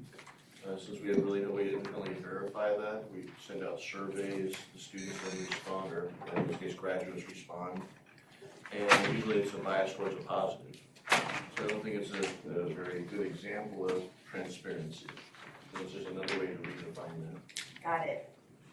I'm sorry, Jay, what section were you on, what page? Sure, it's on page 20 of 52. It's under row 4160. Oh, I have 54, so I'm probably off. I have 54 pages here. So. I have 52. It is 54 in the one that was posted to the agenda, I believe. I'm going to get you also a 54 copy. So I think what he's speaking to is A, which says that transparency in licensure, retention, and career outcomes. And because we're reliant on self-reporting for career outcomes, and questioning the concept of transparency as it relates to that. Got it, correct. Obviously, licensure rates are an accurate statement because they come directly from the state bar, but career outcomes is a self-report. So is your recommendation that we place that someplace else? It's part of the required 6061.7, so leave it in there rather than couple it in to the transparency idea? Yeah, because we're required to leave it under the statutory, but I don't think we should use that as a good illustration of transparency. When it's, I think at most times misleading, and I usually tell our applicants that. Great. Continuing on now under A2, and this might get resolved later at 1 o'clock, again, depending on how we define diversity. And is that definition to be changing? IPED's definition is going to be a new definition every year. And then if we're not using consistent definitions, is that really good transparency as well? That might be misleading. Yep. So defining that. Okay. And then continuing under number 6, student privacy. The next one I thought was a major area. Yep. And again, the staff comment deleted the de-identified data. I think that's a very important one. It might go more equity and inclusion, but with identifying people when it's less than 11 in the category, especially with the small size of the Cal schools. We might have maybe 1 or 2 people in a specific gender, ethnic category, and then you're outing what their grades are or how they're performing in school while they're in school to their classmates. And is it your recommendation, and we can hear from staff about the thinking behind that elimination, that you would keep the entire last statement, including the 11 in numbers should be protected? And again, I would defer to the bar since that's what they're using for the state bar statistics. I'm sure they've researched that far more than I have. So the question was related to why is, Jay was pointing out that he thinks it's important that data should be de-identified, and why the staff removed that. Sure. Okay, so we're talking about a couple of different things here. From the point of view of the State Bar's regulatory mission, there are situations in which the State Bar does need students identified. So, for example, certifications when students enroll, names related to verifying the NPR scores, other situations like that. So a blanket provision like this would prevent that. But when that information is received, it's received sparingly, only when needed, and kept very private. In other situations where that level of detail is not required, such as the collection of the demographic data, that data would be collected in this de-identified manner. That's not required for the State Bar's regulatory mission. And so this is really an issue of State Bar policy, and there are regulatory situations in which the information is needed and protected in private in that mode, with making this statement not appropriate in this location. So where would it be appropriate? So this is a policy issue, as it has been toward the State Bar, and when CS Bars was together at the last meeting, there was a discussion about how this applies, and a memo was issued as well.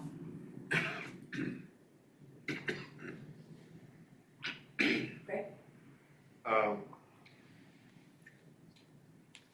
So you've got your existing rules here, and I think, basically satisfied with them together, but I want to offer an alternative with respect to consumer information anyway, and that is you could have a standard or rule that says a law school shall not provide students or prospective students or the public with false or misleading information. That's the Old Testament shall not. And then on the other side, you can have thou shall, and in the ABA standard, if anyone wants to look at it, State 9, they specifically state the material that must be disclosed and where it's disclosed. That has a virtue, for the law schools, and they know exactly what they have to disclose, right? They can disclose other things, they can tout their wonderful success and all that, but that's the things they have to produce. And it seems to me that adopting that model might be helpful to the law schools, would cause the committee to focus, maybe this committee, but ultimately the committee, to focus on, well, what are the real disclosures we really want them to make, so that there is indeed the transparency and information being transmitted. That's not the way these are constructed, but if I remember, that's what I would do. Because I think one is false misleading, the other is these are the things that you ought to do. And that would be a favor of the schools too. Yeah, and have you seen the 6061.7 disclosure forms? No, I was going to ask that. Because I thought, does that contain all that? It's basically the California legislature's response to the 509 ABA disclosures, and we're required to post those each year. It doesn't contain the exact same information as 509, but one that the state legislature has identified. And then, as Greg Brandis pointed out, now the State Bar is potentially adding some additional disclosures. So when they're talking about retention and diversity, that's not required on the 6061.7 form. So it would be a new addition to the list if it were to go forward as it currently is. Okay. And Greg, I'm going to send you. You should have cut me off. Yeah, no. I'm going to send you a link to one so that you can see. I'll send it now to your device. That's okay. I have here if you can look at it. Yeah, I think it's. You made a judgment that this legislative judgment. I need to weigh in on that. Okay. And now I understand what I was going to actually ask about the 61.7, and that satisfied. Okay, great. And then Jay, did you have a couple more? A couple more. Yeah. Unless anyone wants to jump in. On mark page 24, we're looking at sub 7 now. And staff edit. The law school must adopt and publish fair. I have issues with fair. I don't know if that's more wordsmithing. I don't know what the elements are. How do we define or interpret that? I just know from administrating a law school, students feel like everything is unfair, especially earned grades. As an example. And so as a point of clarification on fair, the intention there was, because fair was in the CS Bar's proposal, staff just moved it up to the top in a different order. So we might turn this back to CS Bars for comment. So my comment would be deleted. Okay. Yep.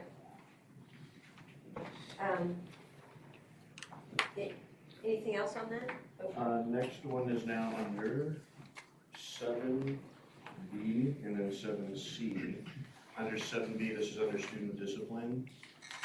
Staff comment change before a panel or impartial members of the faculty have issued it as partial. How are we going to judge that or determine that? I don't see that same type of language when we talk about a site visit team coming to a school. It has to be impartial. So it's rather strong language. And again, knowing students who are teaching to be lawyers, they would take a word like that and parse it out. And on that, did you mean an independent panel? So our student discipline provides for an outside independent panel or a faculty panel? It was not required to be an outside panel. Okay. It contemplated that it could be internal faculty, and it was presumed that it would be, unless some conflict prevented it. So it's before a panel or, okay, so that's, okay, thanks. And then this, the last one is under C, under the staff comment, a law school shall maintain sufficient records between periodic inspections of the committee to ensure compliance. Now again, this might be something that's more likely guideline. I would expect that to be part of the student's permanent file. So that's on C. C, correct. So to you, that's a good example of something that would be more moved into a guidance document than ensconced in an enforceable way. Okay. With all the other requirements of what a student permanent file would be. So what's the language again that you're referring to? Let's see, on mine, it's a law school shall maintain sufficient records between periodic inspections to allow the committee to ensure compliance. You see the last part of it? I wonder if you moved to a different section. That's fair, but that is a strict position in where we are. Yeah, I was on C. Yeah, it looks like we might have deleted it already. Oh, Between okay. the two I think it draft got versions. moved. I think it got moved. Okay. And I just have a question about retention. Both its inclusion, which I understand, but retention, institutional retention, or retention specific in the JD program? Because Retention specific in the JD program. so if someone is disqualified or transfers from the JD program but remains in the school but in a different program, they would have to count as not retained in the JD program. Correct. Okay.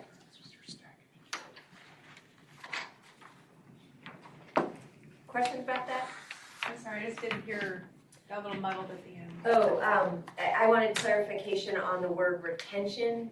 Was it institutional retention or was it retention specific to the JD program? So that if the student either moves from the JD to a different program or is disqualified from the JD but remains at the institution in a different program, the retention number that the state bar is seeking is specific to retention in the JD program, not institution-wide retention. Any questions about that clarification?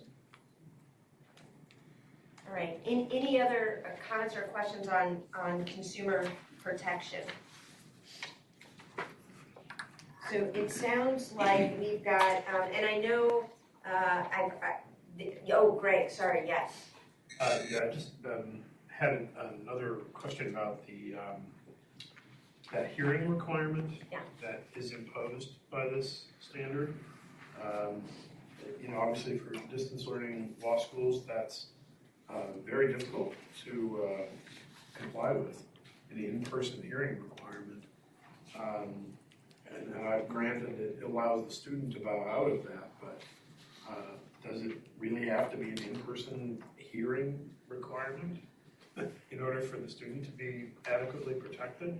I think what was contemplated was that in-person would be speaking in the way that you normally are with your students. So for example, it could be over a conferencing service such as Zoom or what your school might use. I see. Would it be fair to use the term synchronous rather than in person? I think just something, yeah.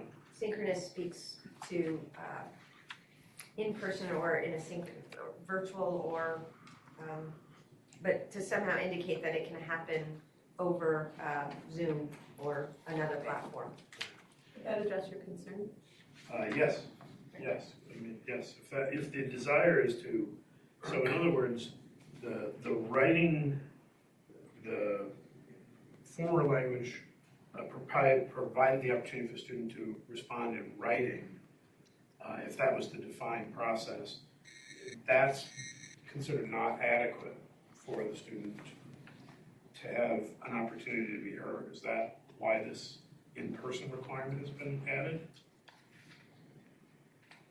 Well, it's actually referring back to the original proffered by the CS bars in which an in-person or in writing was contemplated, but I see here you're suggesting the original suggested one or the other, Yeah, whereas that's the student's option. okay, from a clarity standpoint, I think what I'd like to do is just check with council offline to see if both are required, and if not, consider the CS bars proposal. Okay, I just wonder at the addition of a hearing, the requirement for a specific panel and all that sort of stuff, where that comes from.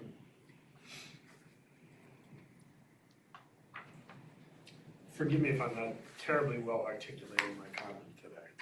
Okay. I'll be happy to check into that. Thank you. Yeah, great. So I've avoided wordsmithing. I got some changes that I don't think make substantive changes. Is this document in Word format? Okay. Yes. And then if I were to, so I could note changes or suggested changes. If I were to send it to you, Natalie, and you, Jackie, would that be in compliance with the California Open Records Law? Certainly me. I would suggest me, and I will share it as I can, depending on what the plans are going forward. No, but I should send to you and not to the group as a whole, just to you. Yes. And you, Jackie, or not? CCing me doesn't violate Bagley Keene. Only because it depends on how we set up the group. So if it goes to me, it will always be fine, and then I can copy the chair whenever possible. I just want to make sure I comply with the law, so I'll send it to you. And I'd be happy to make a Word version of this available. I understand what was posted online is a PDF copy. But it is in Word, right? Yes, Word is the software that was used. It's not, for example, Excel. So we identified some, oh, sorry, Greg? Forgive me, I have another one. if you Yeah, don't mind. good. 4.1608. Yeah. And it is kind of the, I'm sorry, no, excuse me, forgive me, this is maybe, I withdraw the comment, because it seems like it's been edited. On the new version? Yeah. I think it's the same comment that Jay was making, and then none of us could find it on the new document. Yeah. Part of what happened, part of why that might be, is a copy was circulated internally to CS bars. Dean Pritikin sent a number of comments, and when his comments were editing in nature, I entered those before it was posted online. And so you may see some small changes, wanting to respond and respect his participation. Okay. I think the piece that Jay saw and the piece that I think you might be referring to were not, I don't think, small edits, though, because it went directly to some substantive issues. So the question is, did it get moved to another place, or is it still in there? And we'll have to review. And Jay, can you highlight the language to see if you and Greg are talking about the same one? So this is under 8C, under staff comment in the original draft. Last sentence, quote, "A law school shall maintain sufficient records between periodic inspections to allow the committee to ensure compliance." Yeah, okay. So yes, my comment was related to that problem, and it was, again, the same thing I said earlier about, there was an implication that a student complaint would automatically result in non-compliance without any process for determining its validity or any opportunity for the school to challenge the application of that complaint. And so the language, I guess, was changed in such a way that that's no longer in there. So. And I do believe that Marty presented a comment that raised some questions about that language and the practical implications of it. Okay. So I believe the Access and Inclusion should be joining us soon, but while we're waiting for them, why don't we move forward to student success? This Access section is actually a pretty potential departure from the current rules and guidelines, especially as it relates to the outcomes and assessments piece. So I do want to be sensitive to the fact that that would be a change for some schools within the Cal system. Other parts of the draft rules, as well as the bar staff comments specifically relate to current rules or guidelines that were moved over into this section. So just starting with student success. Let's see, Jay. Yep. On page 25, mine oddly starts with B. Does everyone else? Yes, because this is section B under 4.160. So any comments about B? There's a pretty significant change over in the staff edits.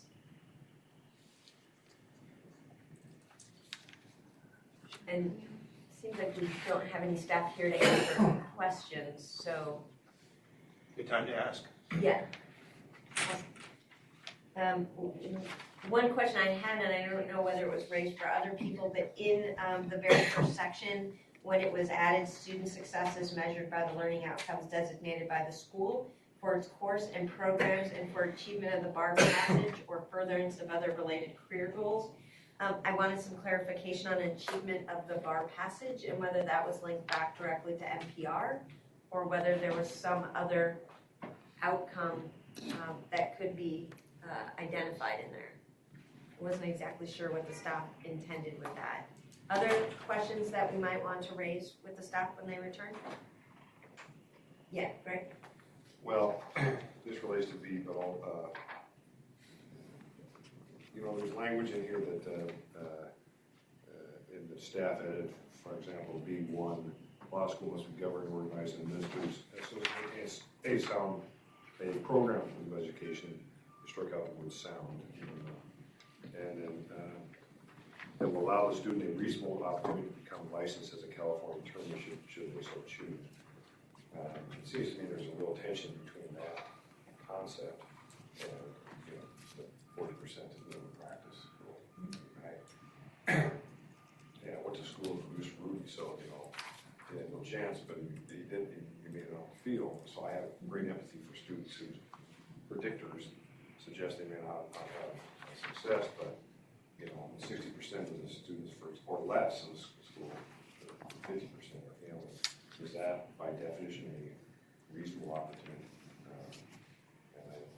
And I don't have the answer to that one, but you've got some tensions going here, or you got a tension going here and on here, and I suggest it can be resolved largely by being more transparent about what the data indicators suggest. That would include, most importantly, it seems to me, include law school grades and how the graduates at any particular school have fared on the California bar examination over a defined period of time. And I think that what you're alluding to in terms of quartile and its relation to BAR Pass is actually shows up later, although somewhat obliquely in the grading standard that the staff changes on the grading standard. So we can circle back to that, and I think relates back as well to transparency. And so it does create an interesting loop that we'll have to kind of tie together. And there's because it's later on, there's a bit of a clarity issue, and it's a tough issue, given California's relatively high minimum passing score. But I think it's still true that the vast majority of students probably go to law school hoping to become lawyers. And if your standard provides that law school shall provide reasonable opportunity, when in fact less than half of them are not being admitted to the bar within a reasonable time after graduation, it seems to me that that's a real conflict between the standard and the policy about reasonable opportunity. Okay, and that's under 1. And just because staff wasn't here, I just was curious. Under B, the staff edit related to student success is measured by learning outcomes designated by the school for its course and programs and for achievement of the BAR passage or furtherance of other related career goals. Is achievement of the BAR passage, are you saying that that's consistent with NPR? Like, what is a learning outcome that's consistent with BAR passage? I want to make sure I understand what the standard is. And so a site inspection team comes in, the school meets the NPR, what are they measuring in that? Well, we can sharpen that language, but it's intended to look at the NPR, also understand the trend to the extent that it would affect what could be expected in the future for the NPR. And then the part about furtherance of other career-related goals was intended to respect the CS BAR's comment that some of the schools prize additional benefits in mission appropriate in addition to licensure. No, I saw that in several staff edits, and I appreciate the should they so choose as well as the other related career goals. So very much appreciate that. I just wanted to make sure that that didn't signal a different standard that could be imposed beyond the NPR at this point. So that it relates back to the NPR standard and not some new potential standard. And I think, Jay, you've always spoken really, I think, well to that tension. If 95% of your students want to achieve licensure, then your goal is to have 95% of them achieve that goal. Definitely, and that would be unique to that institution in that case. Yeah. Okay. Jay? Yeah, right. So is there a recommended clarification of this edited part on the bottom of page 25 that this achievement of bar passage relates specifically to the governing NPR for CALS? We're going to ask for clarification, and I think that Natalie is going to provide some updated language from the staff to make that clear. Yes. And I want to make sure I'm understanding Greg's point a moment ago, Greg Murphy's point about reasonable opportunity. Are you saying, Greg, that since our California bar pass rate in general has been so historically low that that's what's creating a conflict between the reality of the test takers and what we're imposing on schools? Yeah, I think you have the second highest minimum passing rate or score in the country, right? And only after Delaware. That frankly is in tension with some of the values and those we're going to be discussing with another group of companies. That altering that may well have a dramatic effect on expectations they have of law schools. In any law school. Any law school. Not just CALS we're talking. Yeah. Well, the California ABA accredited are actually at what we call alternate law classes. They're around 80% or more. Some are higher than that, right? Right. But what I've speculated is that California has made a policy judgment that, look, we're going to try these own law schools because we want to provide more opportunity to people who can't get into an ABA school. So that's a policy judgment made. But right now, your 40% minimum passing rate from the accreditation is it seems to me that's in conflict with the opportunity. And I think the way to solve it is to have very meaningful disclosures of what students' performance at law school means for likely ultimate bar passage. So, and I just offer as an example, but if you require schools that fell below a certain passing percentage to advise their students within 45 days after the end of the semester by what class quartile they're in that school and how that school's students have performed on the California bar exam over the previous 6 administrations by class quartile. At least that gives a student, there's imperfect measures, but at least that gives some student some knowledge to make a decision. So, for example, if you have a California credit school where 0% of the people in the bottom quartile have passed the California bar examination after 2 years, then that is information that the student ought to know, so they know I either got to buckle down or this isn't for me. And this is quite apart from the academic attrition or just lack of interest. But those who, and that, it seems to me that may be a way to thread this needle. And I mean, it's my hope that the California Supreme Court takes another look at your own passing score because for all those reasons, the truth is it has an adverse impact. I mean, it's high enough that you move that needle. The bar exam puts people on a bell curve, and you just move that a little bit one way or the other. You're capturing a lot of people.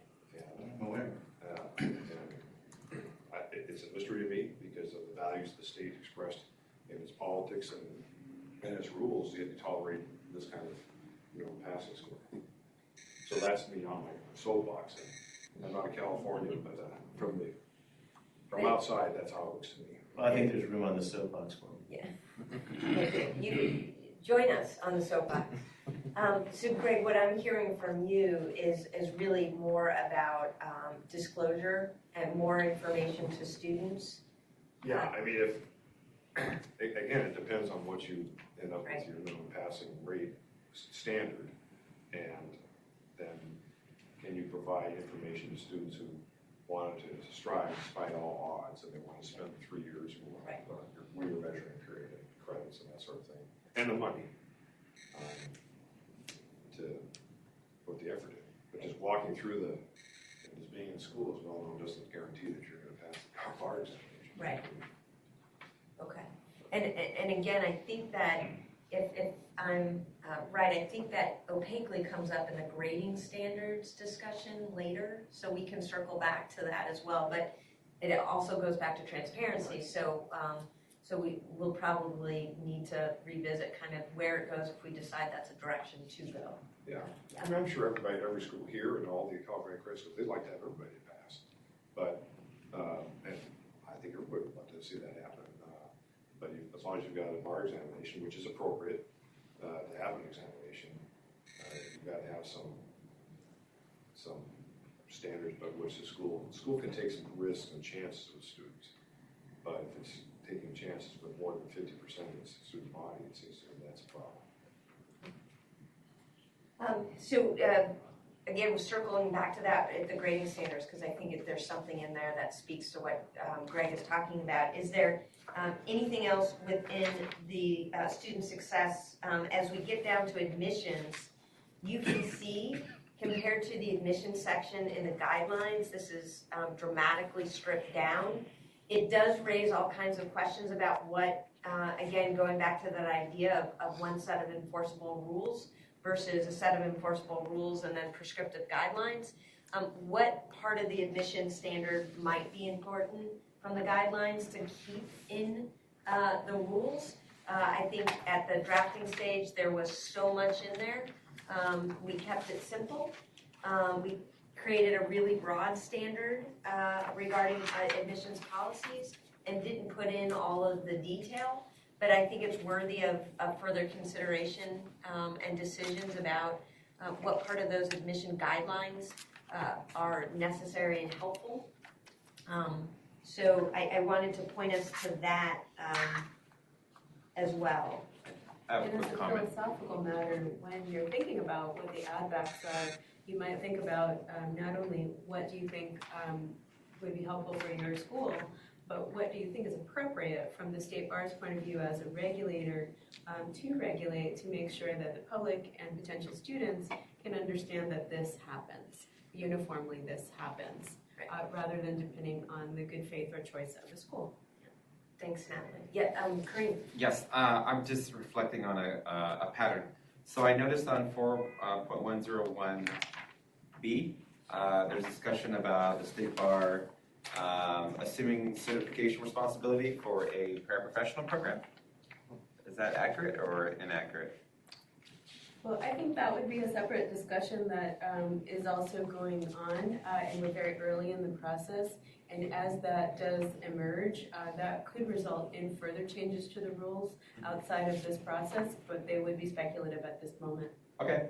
Another reason why I asked that was just in regard to how student success is measured. Jay has presented in the past about the value of a legal education and what that does in the long term of a student's career. So I guess that's defined here in the staff edit as to that could be a learning outcome if you had a paraprofessional pathway as well, which would ultimately provide clarity to that type of career path, right? That's kind of what the, I guess, the autonomy that these the schools have to define their own measurements or outcomes. Yes. Okay. Thank you. Thanks. So, thoughts on admissions? Yeah, Greg, and then Greg. Well, on page 27 of 54, the staff edited comment that the law school must maintain a sound admissions policy.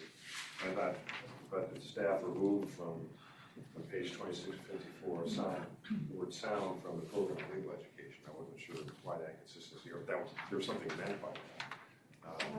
Oh, and, sure. Oh. Yes, or me? Oh, well, and then you have the draft apparently, that as the existing rule says, obviously unqualified. And that suggests, I think, that that's in furtherance of the goal of giving more opportunity to people to study law, which is fine. But this rule on admissions is related to the program of legal education, but elsewhere the policy is, and also licensure. And so you might add to the paragraph 5, and that's 2754, and likely to be capable of completing the program of education and be admitted to the bar upon graduation. I actually would push back on that at the admission stage for law school. But let's put a pin in it and see what other people have comments about, and then circle back to it. Because we're talking about success in law school, success at admission bar, and that value seems to me should be an admissions consideration too. And I'll suggest another phrase that was raised at some point by a member was students that lack the commitment or capacity to have a reasonable prospect of completing their degree. And over the years, I've heard schools mention both of those concepts, so that might be a phrase that could be considered. You have that down. I do, okay. Yeah. Right? Well, I think I'm next. I thought Brendan's had his hand up, but if you.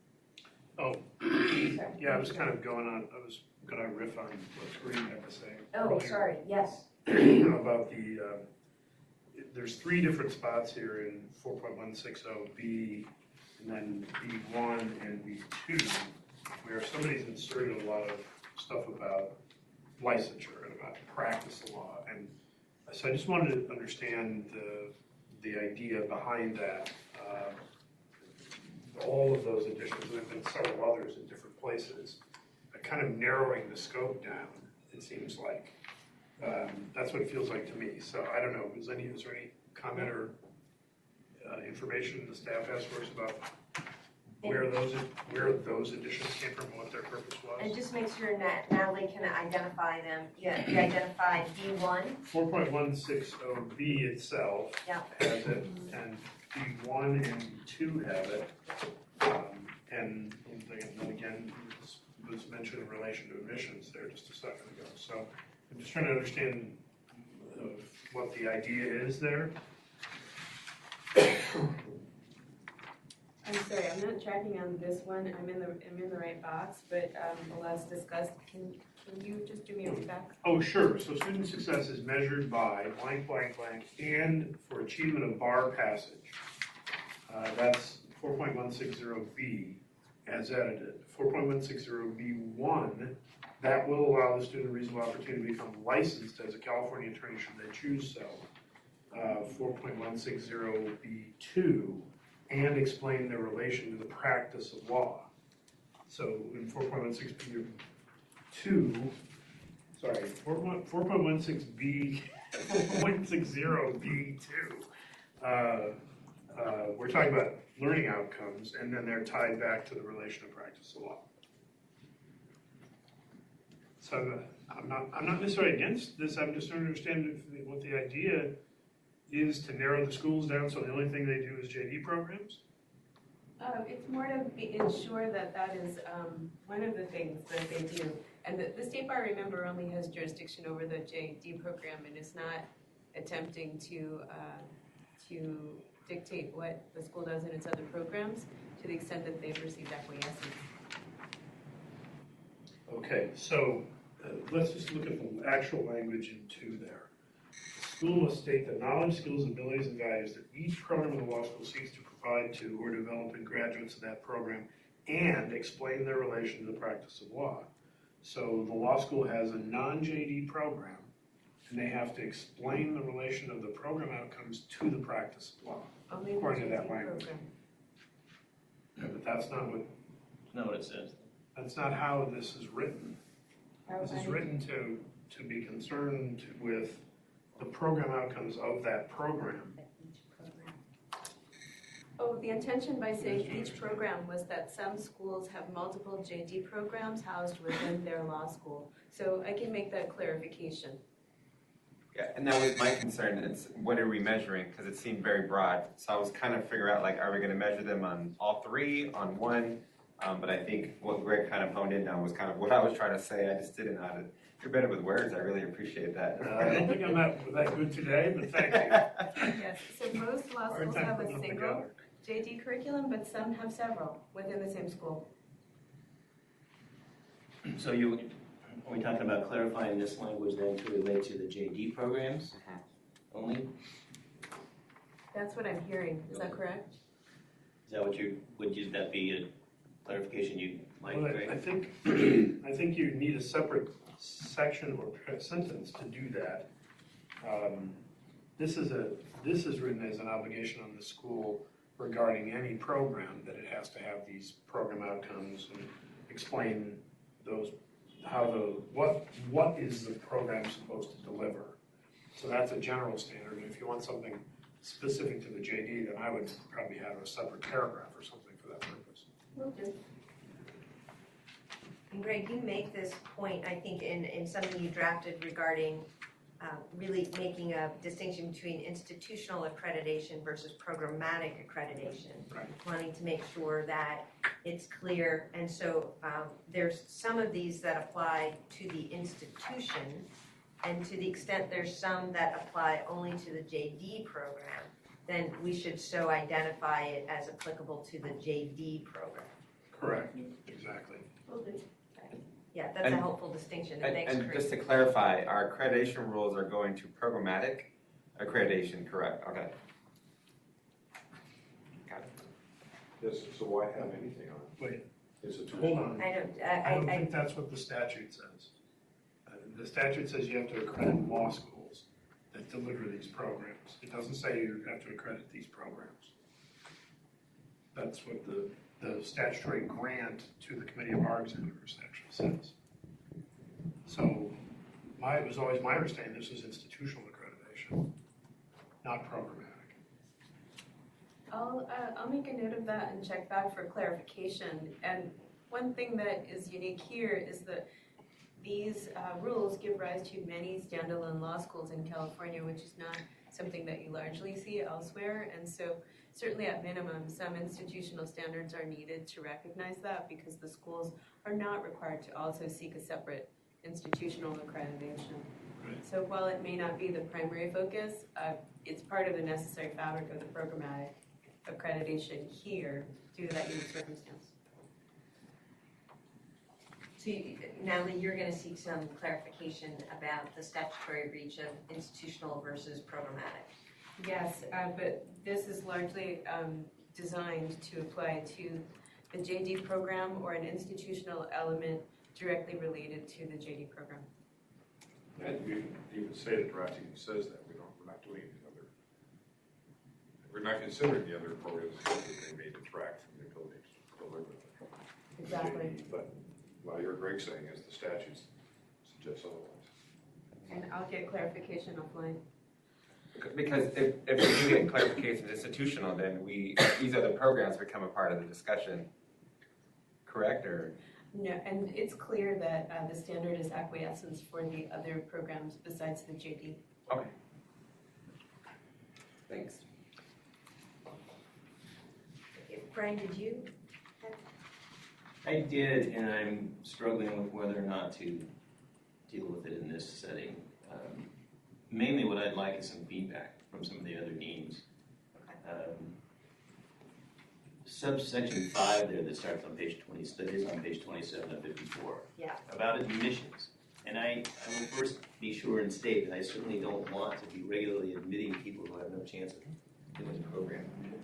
But one of the things I'm learning in my relatively new tenure is that as opportunity schools, even if I try to talk someone out of it, and they convince me somehow that they really want to give it a shot, then I do that.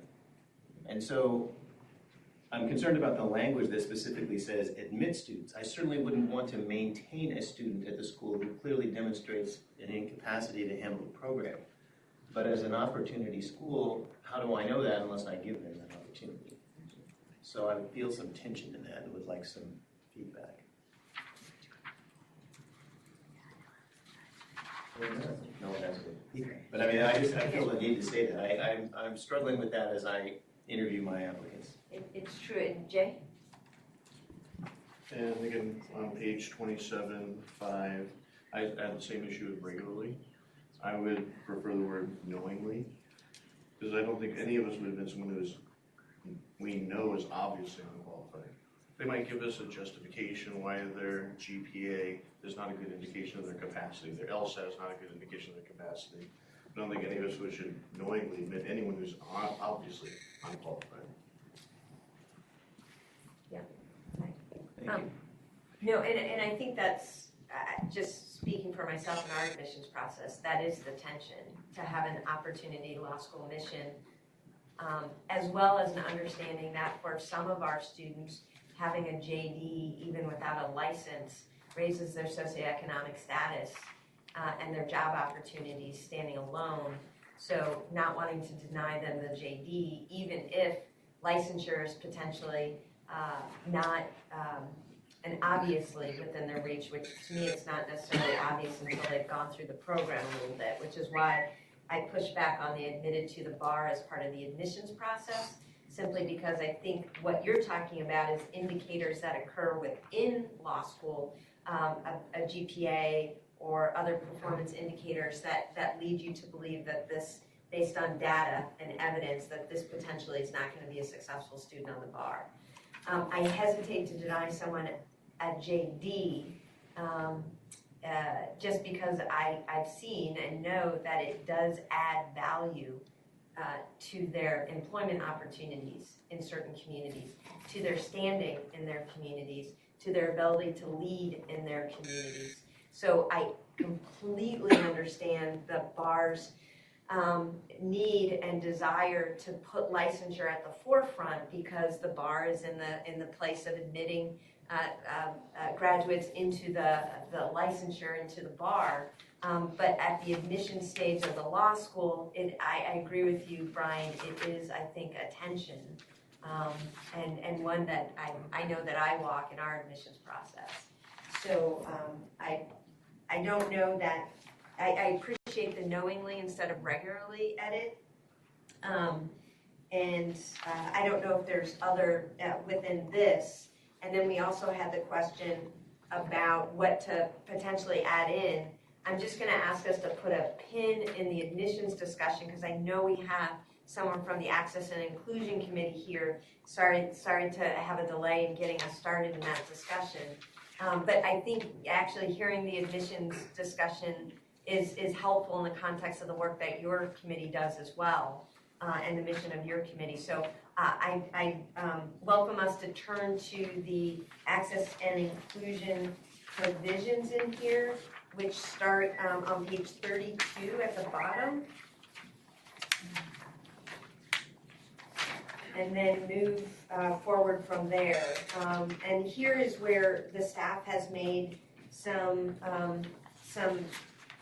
significant edits. There's not a lot in there, so I think we can move through and have a discussion, but there is a lot to discuss in terms of discrimination versus equity, access, and inclusion. And I don't know how we might want to incorporate your comments and maybe give you an opportunity first to address the members of the CS bars about what some of your thinking is about this particular section of our accreditation standards. Sure, and so I want to introduce Elizabeth Hahn, who's here from our Office of Access and Inclusion. As to the status of the proposals today, there is a proposal from CS bars, and then there is a completely admissions-created staff edit at this point, so this does not necessarily reflect the point of view of access and inclusion. At that point, they may or may not agree. This staff portion was developed based on the additional packet of handouts that you have here, looking at a number of different accreditors, what they are doing, and in addition, considering the State Bar's goals and mission. And so I'd like to welcome Elizabeth here to participate in the discussion. Thank you for having me. So I had let Natalie know that I was really pleased to hear, and our office is really pleased to hear that diversity, equity, inclusion principles will be integrated into these rules. And I also understand that maybe perhaps social justice factors may be integrated into these rules, which is a great step to articulate that. Our office doesn't yet have comments related to these rules. We aren't prepared to provide those to you today. However, we do want to encourage this discussion, and I wanted to be here to listen to the discussion to help shape that. I also wanted to let you know that the Council on Access and Fairness, which is one of the sub-entities that my office is staffed to, will likely want to weigh in at some point, likely through public comment. Great. Thank you. Thank you. So we could start certainly with the committee, and then invite public comment as well. So committee comment on what you've seen both from the original drafted version and then the changes provided for by the staff. And let me just, I think it might be helpful, Natalie, to start with you and maybe provide some context to some of the changes that were included so that the committee has an understanding of the intent behind those changes. Sure. Okay, so for those who may be watching on the webcast, this is the one portion of the rules that is completely new. There is no analog in the current rules, so we are starting from scratch, and there are many degrees of freedom as to where we could go. So this proposal is definitely open for significant comment. Here, the attempt was to create a framework in which schools were encouraged to understand that there might be mission-appropriate focus that could be different by school, given the size and location, but within the mission of the school, to create an environment that does draw from the mission-appropriate student body and that does promote access and inclusion of all students and free participation and exchange of ideas in the school, to improve retention outcomes, to improve the quality of the education, and also to, through diverse recruitment within the community, to have a profile of the legal community that looks more like the profile of California.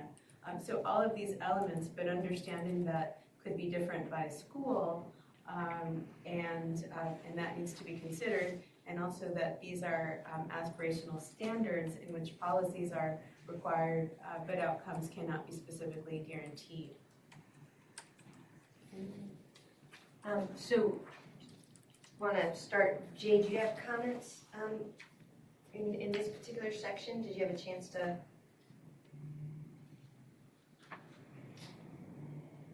Just confirming they're in both versions right now. Okay. So I was looking at 3 in this section. And it's a similar one as to transparency of the staff edited last part of the law school will assess its progress using well-articulated metrics such as examining disaggregated retention and graduation outcomes. Then again, if we're reporting that to the bar as an accreditor, fine.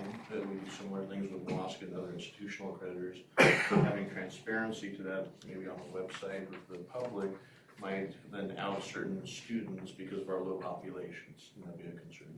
And as this is written right now, it's not intended to be a public disclosure, but rather that the school is using evidence-based data internally that could be shared, for example, in an inspection, to check its assumptions and evaluate its policies. And you are correct, it is very similar to the WASC process, in fact.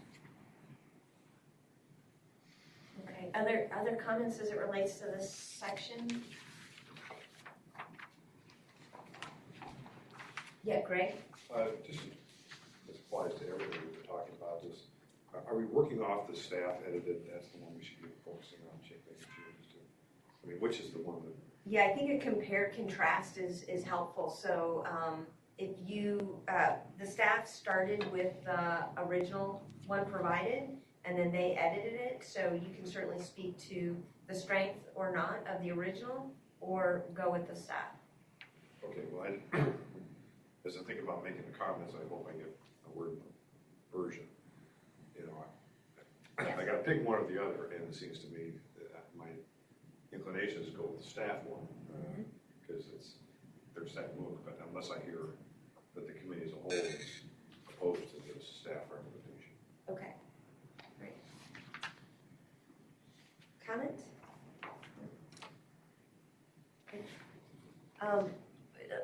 take some public comment and then maybe the committee can respond. Any public comments as it relates to this?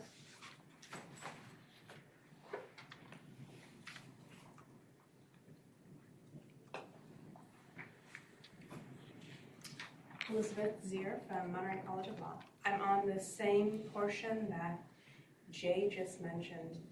Natalie, can you help me a little bit more here as to why this language should be included in the rules? If we're in an aspirational mind frame, isn't this more appropriate for perhaps an example within what will be the new guidelines? This is something that we are trying to figure out now. Tell me a little bit about your reasoning, how this could be suggested so that the framework is in place, is the reason that it's in the rules, to making sure that there is a policy, making sure that it is evaluated. So what but would not tying the school to a specific policy or a specific outcome. Without tying them to a specific policy or outcome, so this should be very general? In the sense that, for example, a local community school that's in a very rural community may have a different, that offers a fixed facility program, may have a different mission than, for example, a law school that is a registered religious institution. Sure. So that not everyone would need to have the same or the same sort of outcome, but that these issues are considered within the context of the mission of the school. Right, because we want to be flexible because Monterey doesn't look like LA. So you want to have, a balance between the two. But, I mean, just pragmatically, what are you talking about here? What type of evidence would we do? How do we practically talk and promote cultural competency? How do we do these things in a way that's practical within the size and scope and staff that we have available in our schools? I'm just not sure what outcomes you're looking for from this. And here, that is where we were trying to give the schools some latitude to propose, but to make sure that this is a part of the planning process and the dialogue of the school as appropriate for the size and the location and the mission of the school. So we are literally trying to give each school flexibility for what is appropriate in their circumstance, but making sure that this is brought into the dialogue. And if it's not being brought into the dialogue now, then that would underscore why this is an important element to emphasize in order to make sure that is part of the dialogue. So your intention is to give us the freedom to make our own definitions and to establish our own outcomes based on what's appropriate at our schools. That was your intent. I think that is the intention within reason, certainly. Okay. And you're more comfortable with your language than with the original, just because you felt that it opened up the door more? We are addressing, and there's a number of things that are important to the State Bar. For example, if you look at the area of eliminating bias, both implicit and explicit, that's something that the Bar has been looking at in great detail, and wanting to make sure that that's something that is part of the dialogue and the consideration. And so then the new guidelines would include information and examples as to how a school would address eliminating bias. It might include examples, but probably not prescriptives. Okay, thank you. Just on that same point, I think the focus is always, again, as we have in the same language, mission appropriate. So again, the school defines it, it's defined for that community. And some examples of cultural competency, hosting cultural competency MCLE events. We do that routinely, especially involving family law, being in Los Angeles. Also, we're creating associations with affinity bar associations to bring in professors, students. Is another, I think, good, easy illustration of cultural competency.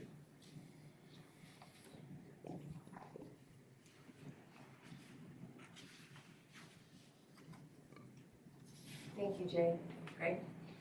I don't profess to have expertise in this area, except to the extent I'm involved in the ABA work. And I know nothing about California's own state law relating to anti-discrimination and affirmative action. So with those caveats in place, I make a comment. I think it would be a good idea to have these closely reviewed by council, because if you look at the U.S. Supreme Court case in Grutter, the essential justification is that you could have discrimination based on race, for example, in order to promote a critical mass of certain populations so for the educational experience the students receive. Of course, ultimately they say, well, maybe after 25 years this will disappear. That is a little slightly different from promoting the diversity in the profession. And I haven't been able to sort out how, that there are two goals here, with both of which are values, both of which are pretty clearly in place in California. I just think council has to review this closely, and then you should think about the language in terms of its enforceability. A standard that is just aspirational, which is fine, that's okay, but if it doesn't have something that is reasonably you can measure things by, then you run into the risk that the committee could be held to be arbitrary and capricious in the circumstance, or the rules are arbitrary and capricious because it doesn't give sufficient notice of what the appropriate standard is. This kind of relates to where Elizabeth, thank you, what you said. And I know the goal's laudable here, but given the nature of these schools, federal law, whatever the California law is, this should be reviewed closely by council. I have a sense that, just as I read these, while laudable, it would be very difficult to actually have an enforcement action with respect to the school. And maybe that's the point. Maybe it's just it's aspirational, and as Jay said, it's mission appropriate. But there are a lot of minefields in the schools, and particularly small schools that have a litigious student population that might be litigious. Great problems. Yeah. Thank you, Greg. Yeah. And I would add my agreement to what Elizabeth and Greg Murphy have just said, but also that if we're talking about being aspirational, the language again that's being used as a potential staff edit here is mandatory.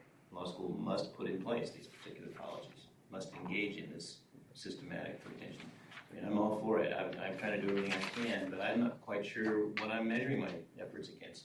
And then that's what Elizabeth said, and I really agree with that. That's a potential problem.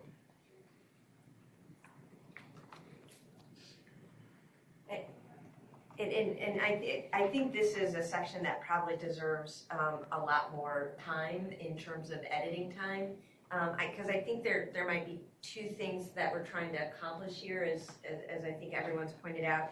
One is a prohibition, which is consistent with the ideas behind that we have to comply with federal, state, and local laws regarding anti-discrimination and other provisions, Title IX, et cetera. So that is almost taken care of in some ways through some of our other standards, although there's nothing wrong with being explicit about it here.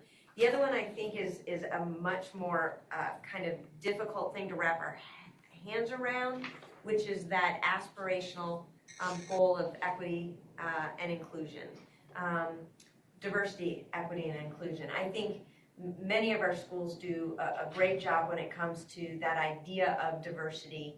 And I use a small d there because I think so many of our schools have a population that ranges in great differences in backgrounds and ages and professional experiences, race and ethnicity, gender, etc. But equity and inclusion, and I think, is much more difficult to define, and as a result, it's much more difficult to measure. So I think it would be worth thinking about, and this is why I really welcome hearing from the Access and Inclusion Committee, when we're thinking about equity and inclusion, what does that mean, and specifically, what does it mean for an educational institution, and how would an educational institution demonstrate its efforts in that arena?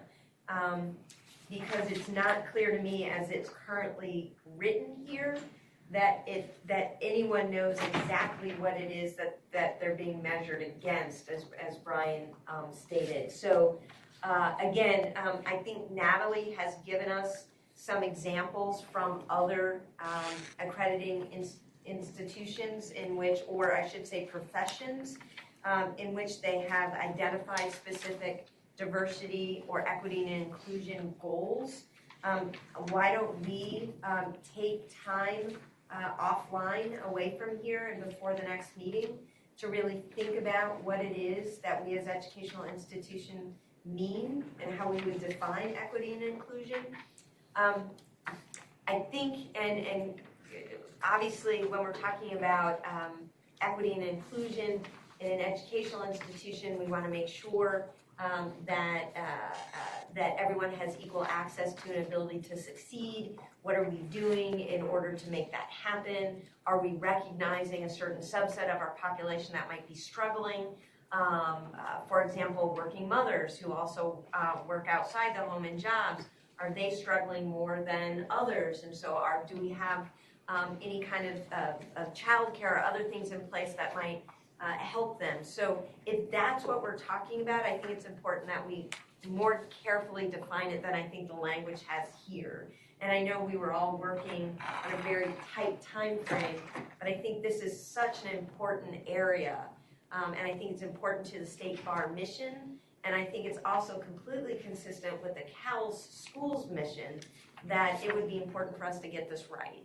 So what I'd ask of the committee members and certainly members of the public to think about both in your experience with other accreditors as well as what you think about in terms of our unique missions and our unique student bodies. What would be a good way for us to express our commitment to serving a broad and diverse range of students and helping all those students succeed in our individual schools? And what that might look like, and I think it is difficult to identify it as a metric in part because as much as you might want a particular subset of your population to succeed, you can't guarantee that what you put in place will lead to that success. So the metric is much more, I think, about a demonstrated commitment, as stated in here in part, rather than a particular outcome metric. And the word outcome is also used in both CS Bar's and the staff's edit. So I think it deserves kind of a step back and a real thoughtful approach to what it is we want to communicate to the public about our commitment to it, and then what's realistic in terms of our resources. And I think I remember one of the original accreditors that you brought forth that had a value that recognized that the schools acted in a capacity that was connected to their unique institutional mission and resources. So there's some of our schools that are quite large and have access to more resources than others, and to recognize and not measure every student's or school's effort related to a one-size-fits-all metric, but rather a real demonstrated effort by that school based on their mission and their resources. I don't know what others' thoughts are about the ability to come back in a month with some ideas about this and perhaps transmit them to Natalie in advance so that there's an opportunity for us to think about that. I would certainly like that time. Right. Along with a lot of the other components of this draft. I mean, I don't know that I've said that out loud enough, but I mean, it goes without saying on all these, just because I may not say something on one of these rules, it doesn't mean I might not between now and the next meeting. I just haven't had a chance to go through as much detail as I want. Thanks, Brian, for pointing that out. And again, I think it's important that as we do have the opportunity to go through this in more detail, Greg, I know that you are going to get a Word copy and provide detailed comments on that. And I think the rest of us who haven't had the opportunity to transmit to Natalie, and obviously members of the public as well, to get Natalie any of those comments between now and our March date. Is it generally wished that everyone would receive a Word copy on the committee? A Word What is copy. the March date? March 19, 8:30 to 10:30 teleconference. 8:30 to 9:30? 8:30 to 10:30, 8:30 California time.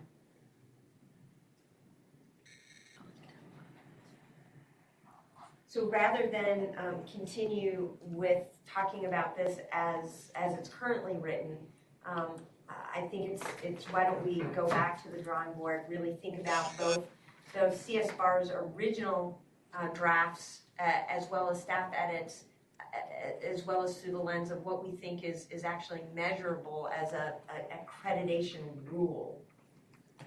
If I may, so I think it's, right, nobody has here and nobody wants to see here a specific percentages of anything, right? So I want to be crystal clear about that. And so I think that's why sort of there's this question of what's enforceable, but I think the goal is that the schools have, that the schools put policies in place, that the schools, that those policies help the schools identify if there are populations of students that are struggling. If you identify that the schools do something about it, right? What you choose to do may be different, Jackie, from what Greg chooses to do or what Brian chooses to do based on the population of the school, the resources of the school, the community services that are available, et cetera. So we don't want to, I don't think that we want to dictate any of that, but we want to ensure that you are taking steps to address the diversity and inclusion issues. And I think that's what we would be quote unquote measuring, right? So it's there's not sort of data measurement that goes into it. But it is, if the question is, are you taking effective steps to increase the success of the, diverse population, right? We could look at statistics and we can say, well, it hasn't moved the needle. Maybe you should have tried something, a different thing, because you've tried one thing for 5 years and the needle hasn't moved. So are you taking effective steps? Maybe not, because you haven't tried something new. But again, whatever that new thing is, you all need to figure out what that is. And we're not going to be in a position to do that. And it would be foolish of us to think that we could dictate that.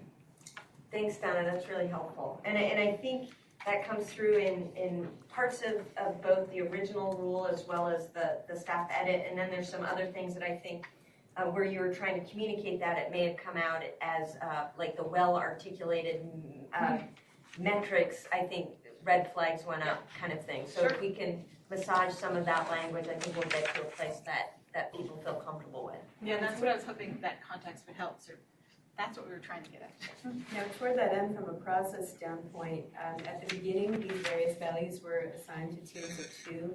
Is it possible that 1 or 2 folks who have the ability to commit between now and the next meeting could be line leaders for me, where I can bounce off ideas when I get the feedback back? It doesn't need to be the same who started it, which were Greg and Kareen, because I understand that March was challenging overall for this committee, but having 1 or 2 such persons would be great help. I would definitely volunteer for that. Thank you. Jay, anyone else able to work with Jay? I'm sorry, I missed what you were asking for volunteers for. To work as a team with another member of the committee on some language for this. To collate on this, I'll do that. Okay. Great. And we'll have another set of eyes and documents, starting with what Greg included, started with staff edits, and then Brian and Jay will add their own. So thank you to you both. Okay. Any final comments about this before we move on? Any direction that we want to give to Brian and Jay as they become kind of the lead team for that? I guess I just want to echo that this is new and it's something that I know it's being proposed. So it's definitely open to interpretation, and we respect all the opinions, and we just hope we get something that's, works for everyone. So just from my perspective, the idea is not that we're imposing, more that we're enhancing and underlining and showcasing. I want to see everybody successful, and so if there's a way we could duplicate and replicate that all throughout the state, let's figure it out. But at minimum, I think Jay, and who else was on that? Right. Okay, those are good voices to have on that, and I think we'll find something pretty good. So thank you guys for stepping up. And I think Greg and Kareem's original work serves as a great foundation as well. So we'll, I think, come up with something and be able to speak to it. Yeah, Jay? And again, just so we're all on the same page, at least my thought on this, from the accreditation angle, I agree that it should not be metrics driven, but we should have data guided, reflective process in our institutions to make sure we're living up to our missions. So we need to have the metrics, but the metrics end result that the accreditor should look at. What is that institution actually doing with that data in the reflective process? Yeah, thank you. All right. So any other thoughts on this? Yeah.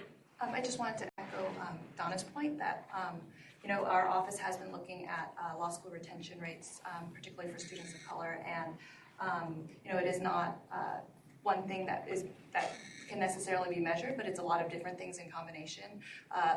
Some call it the law school culture, and so I think kind of the approach that you all are going forward with, I think, is really positive, and I think we'll get at what the goal of this rule is. So I look forward to seeing where this process goes and providing feedback when the opportunity arises.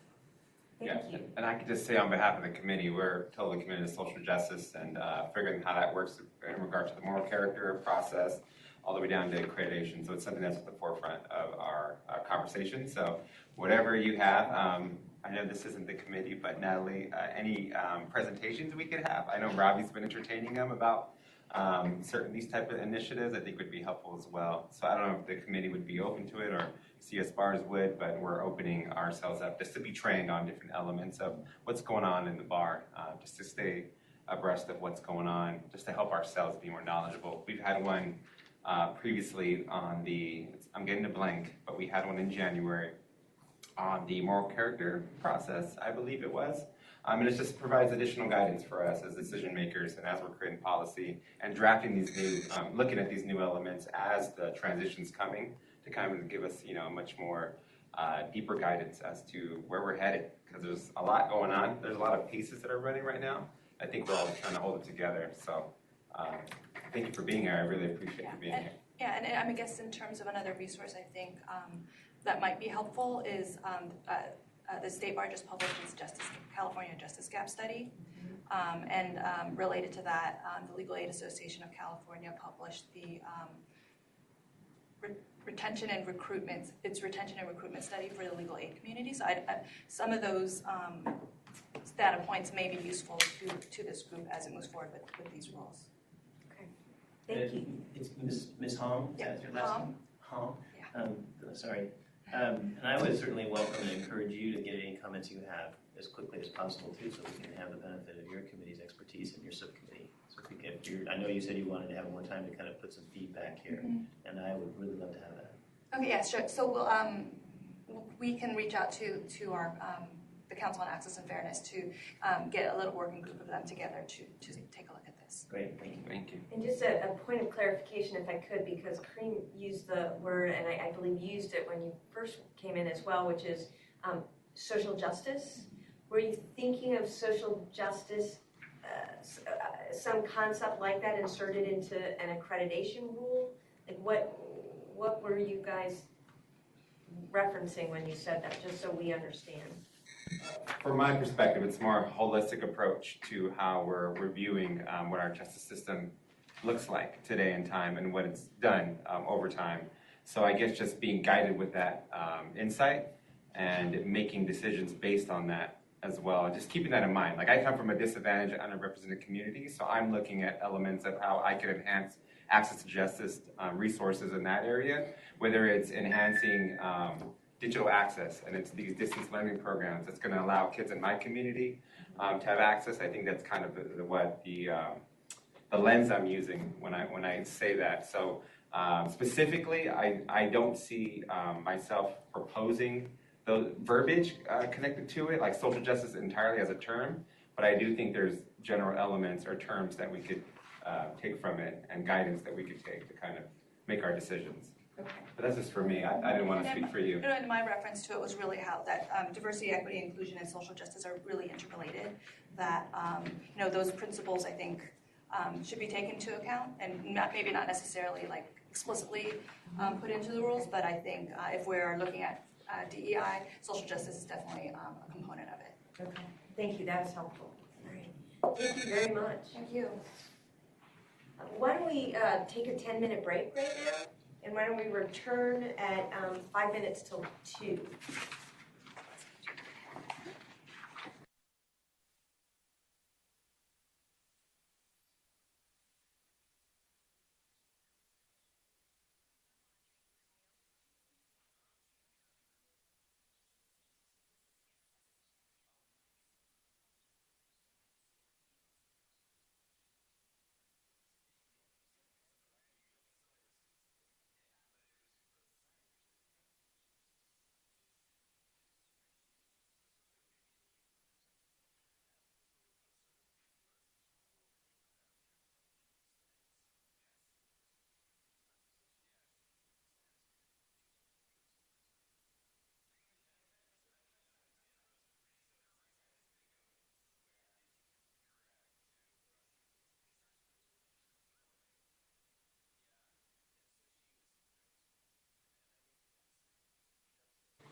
Everyone back to the committee meeting, and we have about an hour left with our time.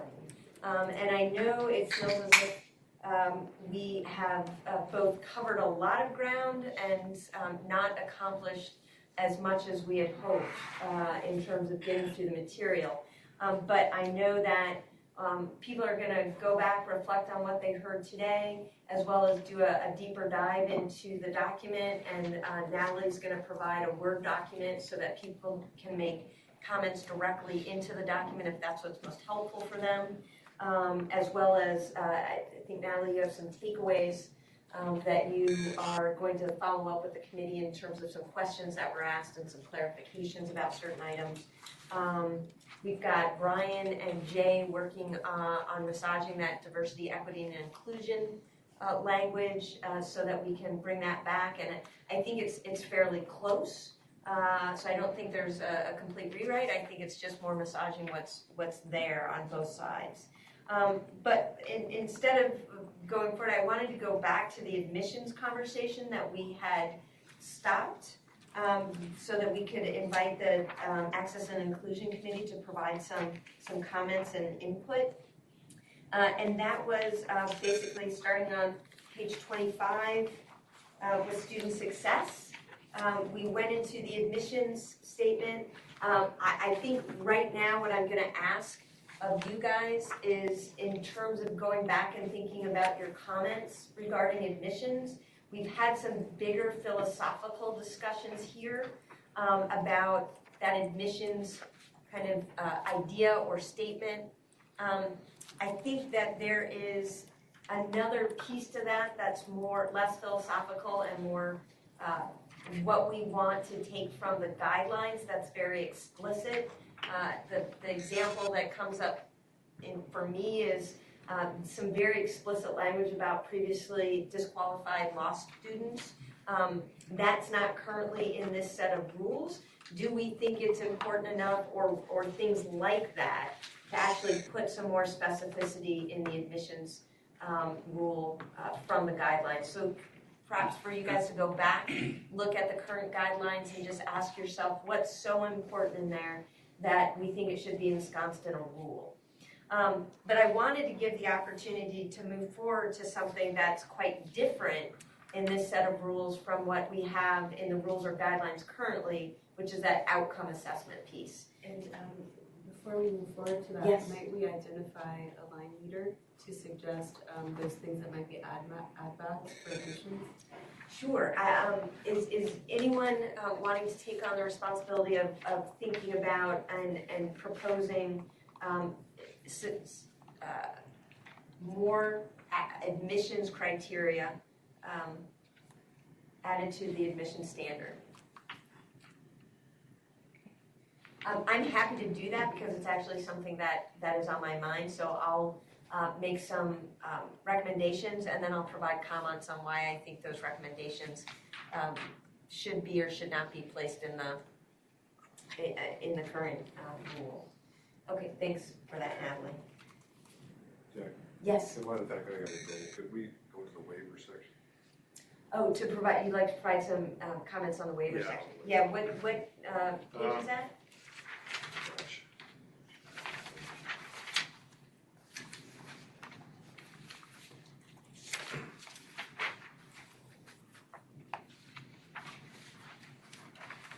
Sorry. Maybe I can just make my comments and take it for what they're worth. So, aside from some wordsmithing on granting a waiver versus waiving and all that sort of stuff, you know, you want, the way the draft reads is that a law school may apply for a waiver. And, Greg, I'm just going to point people to page 7. thank you. You helped me. I think it'd be a good idea to state, you know, there's some solution to it, but state, you know, what the purposes of waivers. You mentioned before experimentation. For example, it seems to be appropriate a law school can decide, you know what, we want to grant a dual degree program, which is going to have an effect on the amount of credits taken or something like that. You know, if you want to have a degree program in law and psychology, for example, which is kind of what waivers about. You need to see how does that work out in terms of student progress in the program education and in the evaluation. But I think it would be a good idea to actually outline what the purpose of the waiver is. And then with respect to waivers, we need language that says, you know, the committee can put conditions on the waivers and time limits on the waivers so they can evaluate. Because anytime you're trying to waiver, then you're saying, well, you don't have to comply with the rule. And that should generally be the exception. And the point is, okay, does this experiment mean that we should change the existing rule? Mm-hmm. And I just think it'd be good to make that explicit because schools will be looking at this, students might be looking at this, and they should understand what the point is. Right, and so, and if I'm understanding Greg, and it's, I think, a point that hasn't been done as it relates to waiver, is to have a report back. Yeah. The reason for the waiver and a report back about the success or not of what you're trying to achieve with that waiver. Yeah, I mean, I put in my notes here is that, well, the committee requires certain things, you know, report back on how the students are progressing in the program of education, report back on what's happening with students in that program, how they're doing the bar examination. Because I think the point is to make them better, well, to help them not only get through the program education, whatever it is, but also become lawyers and better lawyers because they have this expertise in another field. Right. Whether it's business administration or psychology or yeah, and it's interesting because I think in part waivers were used as it relates to the guidelines because the guidelines were so explicit and prescriptive that, for example, a guideline that you have a textbook in every classroom, one would need to seek a waiver from that.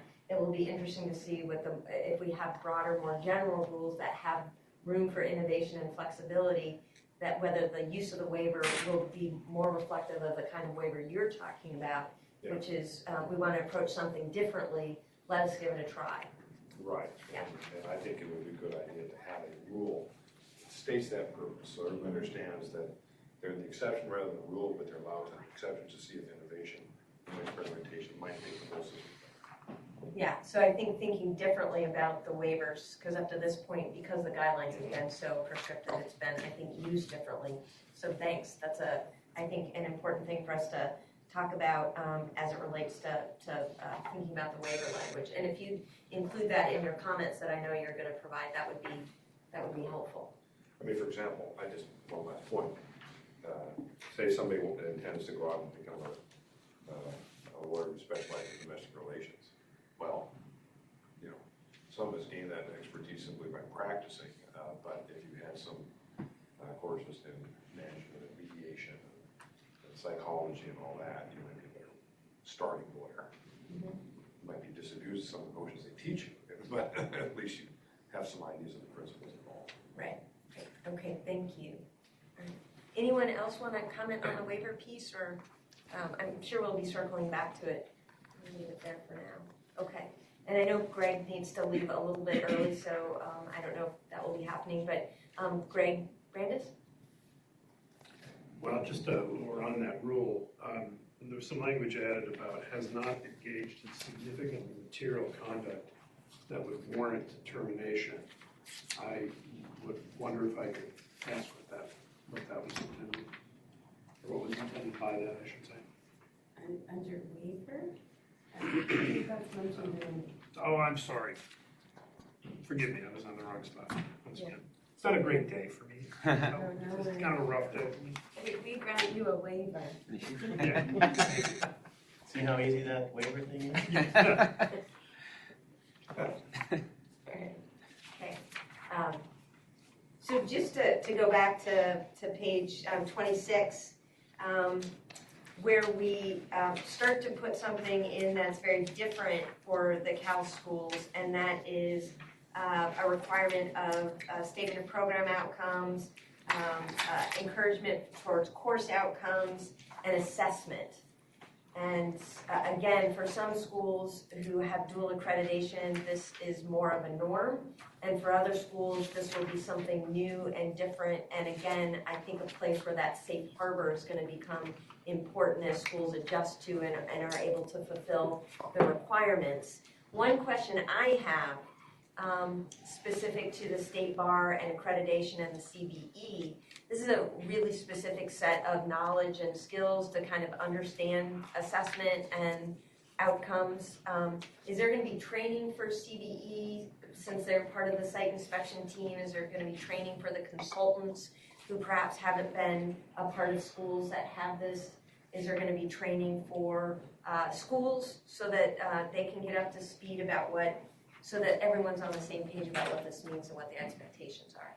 Well, I think that once we know what the requirements are, there will be an appropriate rollout plan. Okay. And generally, even when a single new rule is adopted, that's evaluated on a case-by-case basis, and have a reasonable rollout plan. Okay, that's great, because I think this is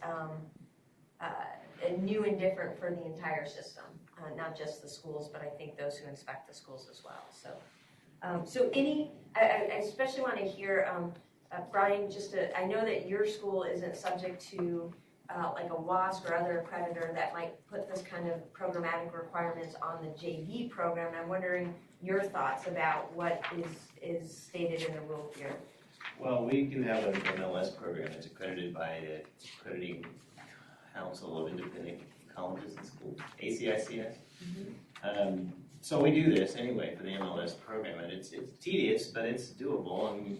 I'm not quite sure how we're going to do it for the JD program at the end of the day, but not everybody gets a job right away. Not everybody has someone we can ask. We do it with the MLS program by virtue of where those people are after the first 2 years. Are they working in the legal area? Did they use it as a promotion? So I'm not too concerned about having that apply to the JD as far as personally, because we do it now. Okay. I don't have to do all the data crunching anyway. Somebody else does that. But I think it'll be. I'd like to have it. I mean, I think going back to what Greg Murphy has said a couple times is I think a lot of what we're concerned about on transparency and consumer protection as far as the students are concerned is letting them know where they stand. And that's a really good way to do it along the way. I think the MLS program helps us get that started after 2 years, and then we can continue it with the JD. Okay, great. Other comments or thoughts about it? Okay.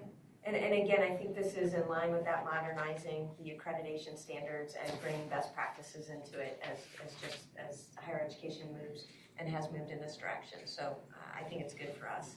Any public comment on this?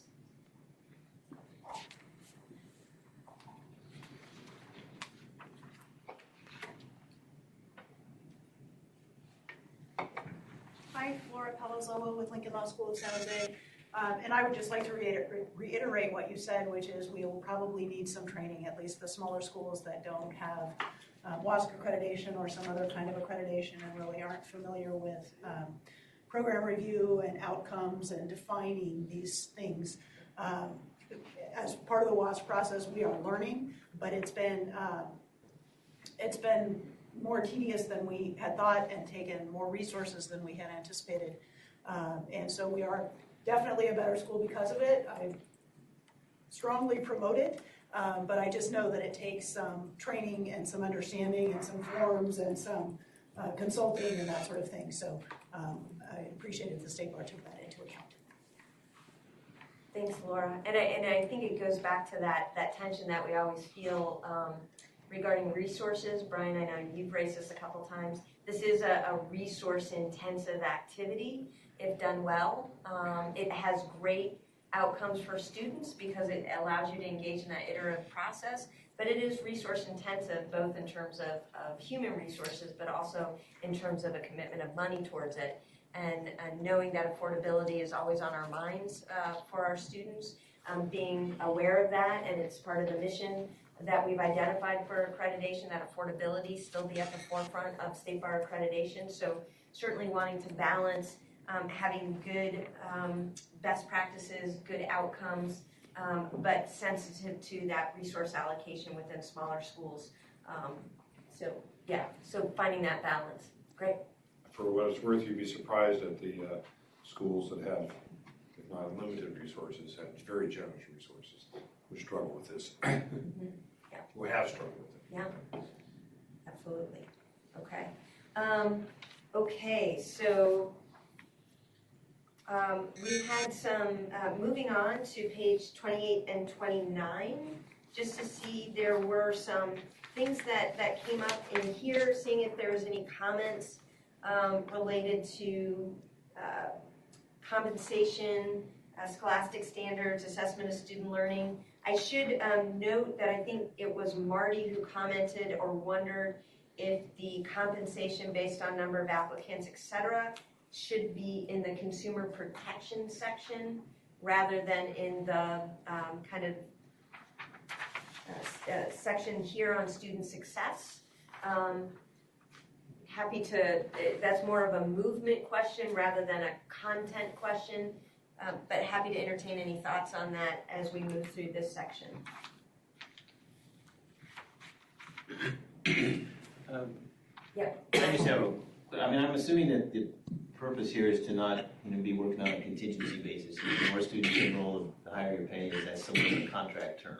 Obviously your budget is going to tell you how much you can pay your people. If you have more students paying tuition, you can pay your people higher. But I'm assuming that's not the intent of this provision, right?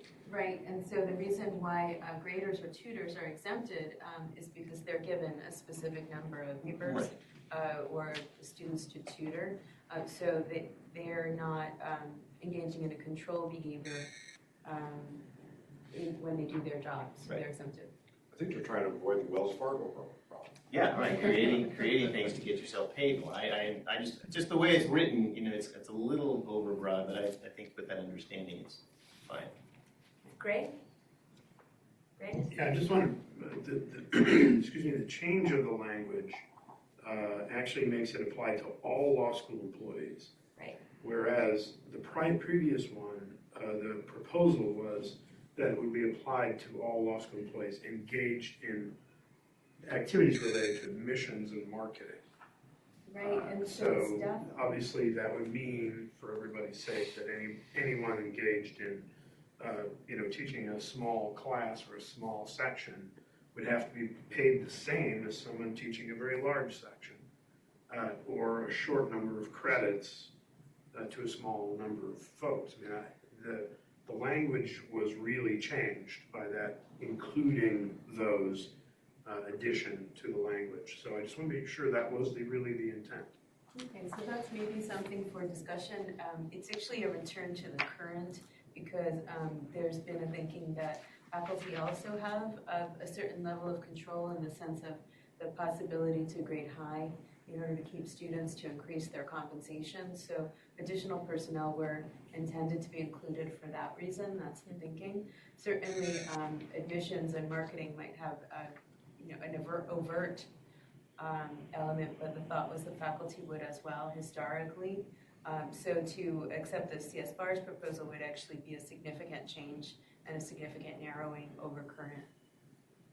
But you do mention one option as in terms of credits, and it is certainly reasonable that a professor teaching more credits or fewer credits might be paid differently. And Greg, I was thinking along those lines as well, because there are certain schools that have provisions for overage. If you are teaching a 20-student class and suddenly you have 25 students, rather than pay you double, you get paid for an overage based on the number of students in excess of the cap. The reason why that became less important to me, at least as the California law currently stands, is because we're now have always been subject to the wage and hour laws. It's now being recognized that we're subject to the wage and hour laws. So they'll get paid based on the number of hours they spend. So whether they have 10 students, one would presumably have less pay than if you have 20 students. So, but I had the same question based on the original guideline that's in there, because we did have a provision for that in our MLS program, but didn't in our JD program for that very reason. Yeah, and just to be clear, the law school, all the law schools I've ever been associated with, never changed the pay based on the number of students that were in the class. Never did that. Although I do know that there are schools who do that sort of thing. So it does seem to me that the thrust of the regulation is to prevent schools from paying for leads, more or less. And so that's what the change was intended to be. But with the explanation that there still remains to be issues concerning grading and that sort of stuff, I'm fine. Okay. Yeah, great. Since we're on this section generally, assessments tutoring, I didn't understand what the term reasonable evidence meant. There's this evidence. Down at 8, down on under assessment. Yeah. The term reasonable as a modifier of evidence. And I think I know what it's trying to express, but I'm not sure that's the correct word. So. And that's wordsmithing, but No. I think it's worth it. I mean, I just got through teaching evidence last year. I don't remember ever coming across that term. So definitely open to edit.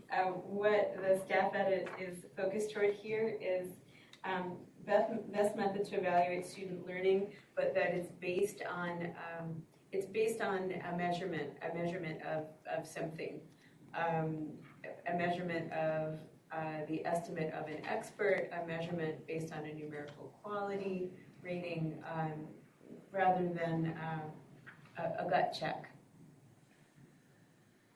Well, gotta give some thought to what modifier, if any, should be put on evidence. So can I ask a quick clarify? So you're saying this is, the intent here is something other than what the professors are doing already, grading them? We're talking about a whole separate professional we might have to hire to assess our students' ability and knowledge? I don't think that's what's intended, but maybe going back and checking their assumptions. So let's say if a professor says we have a 5-question quiz at the beginning, we think it'll improve students' understanding and increase their grades on the final. Do you go back and check that? Well, so whatever the assumptions are, do you evaluate them? Well, I just think this proposed rule kind of runs counter to elsewhere where the draft says there's no prescribed program of education. So or prescribed. I just don't know. I don't know what it means, and I think it runs counter to the other language in the proposed rule that suggests that the educational program is largely within the discretion of the school. I would agree with that. I don't see what this adds, and it just confuses me.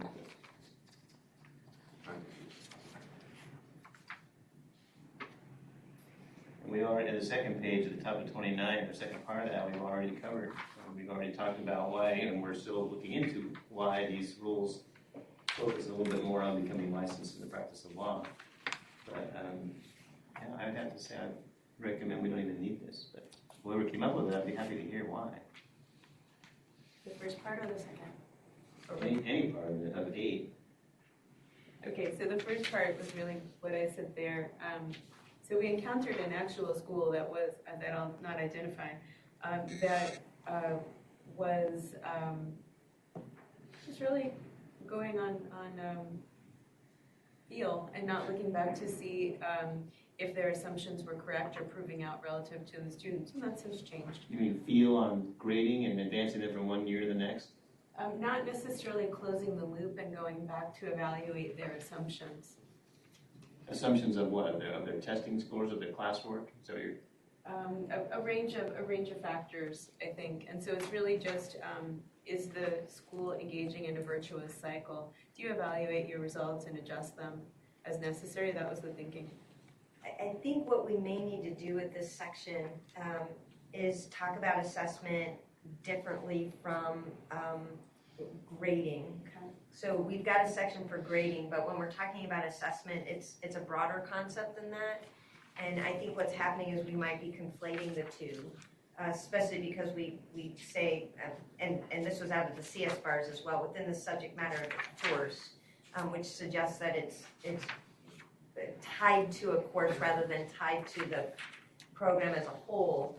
And I think there were two things going on, and Greg, correct me if I'm wrong, but I know one of the things that we were trying to avoid from the current guidelines is a specific prescribed type of evaluation for grading purposes. For example, everyone must have a written final exam at the end of a course.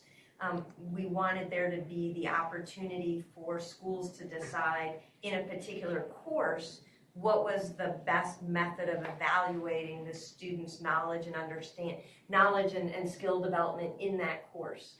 I think what we perhaps failed to account for and that we need to step back and do is the larger assessment question that comes with program outcomes. So I think we need to divide the two up. One is the evaluation of how they do in a course and the professor or the school's ability to kind of define that best evaluation method in that course.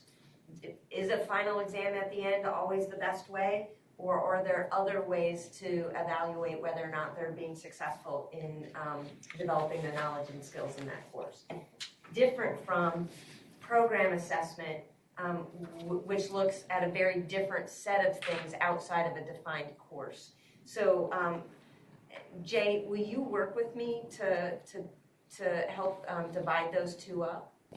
Sure. Okay. Well, I just want to express a reservation. Yeah. Based on my experience with enforcing the standards or rules, and as I'm trying to envision how a school would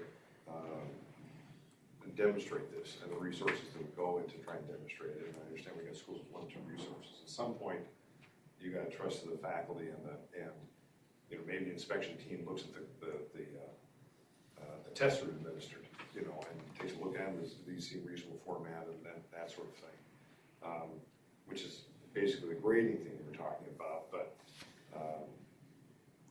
I'm concerned that the standard says something that doesn't add much overall to the whole the rules generally, and creates potential difficulty for schools understanding what they're supposed to do. Now, you may be able to sort it out, but consider carefully, in my view, whether you're really advancing the ball much with that, and schools will be wasting resources that you better put elsewhere. Yeah, and I think that's a good point, Greg. I always circle back to how would this be assessed, or how would a school demonstrate that they're meeting a particular framed rule. Yeah. I don't mean overly critical, but this is based on my experience.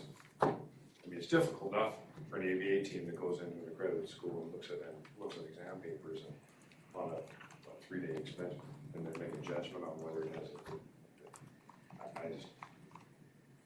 I like rules that are enforceable. If they're not enforceable, what's the point of having it? Yeah. Okay.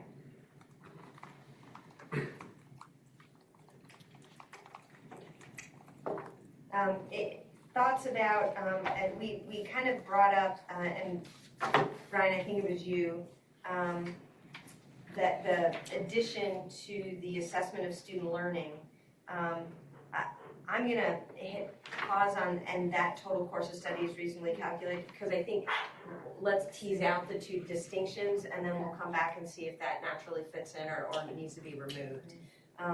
So then on the grading, I see as well as to reasonably assess the student's progress towards potential licensure. And this is that piece that I think circled back to Greg Murphy's point that he's brought up a couple times. What do a student's grade mean in the evidence collected by your school as it relates to licensure? So and Greg, I'm sorry you won't be here for this part of the conversation, since I think it does speak to that. Now that you and I had an opportunity to touch base on this when I was asking about it, could you relay what the staff was thinking when they put this in here? Under 9? Yes. Sure. So under this new rubric, we can decide if it needs to go there. But essentially, thinking about the axes of grading, one axis might be, is a student assessed appropriately relative to others in the course? So potentially a curve or other grading rubric. But another is relative to the likelihood of their success on the bar. And we understand the school cannot be a guarantor, and not every course is reasonably calculated to contribute to bar passage. But for example, if the school is giving out straight A's and has an extremely low bar passage, is that an issue? So are those that are getting A's, B's, C's, D's, beyond having sort of corresponding performance later? Are you giving reasonable feedback as to their progress? So I could sum that up shortly by saying avoiding grade inflation.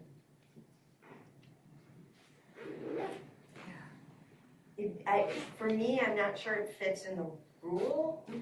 It might fit better in a guidance document providing kind of what the Committee of Bar Examiners is looking at when it's determining whether or not you're grading and grade policies and standards. Because here we're talking about grading standards.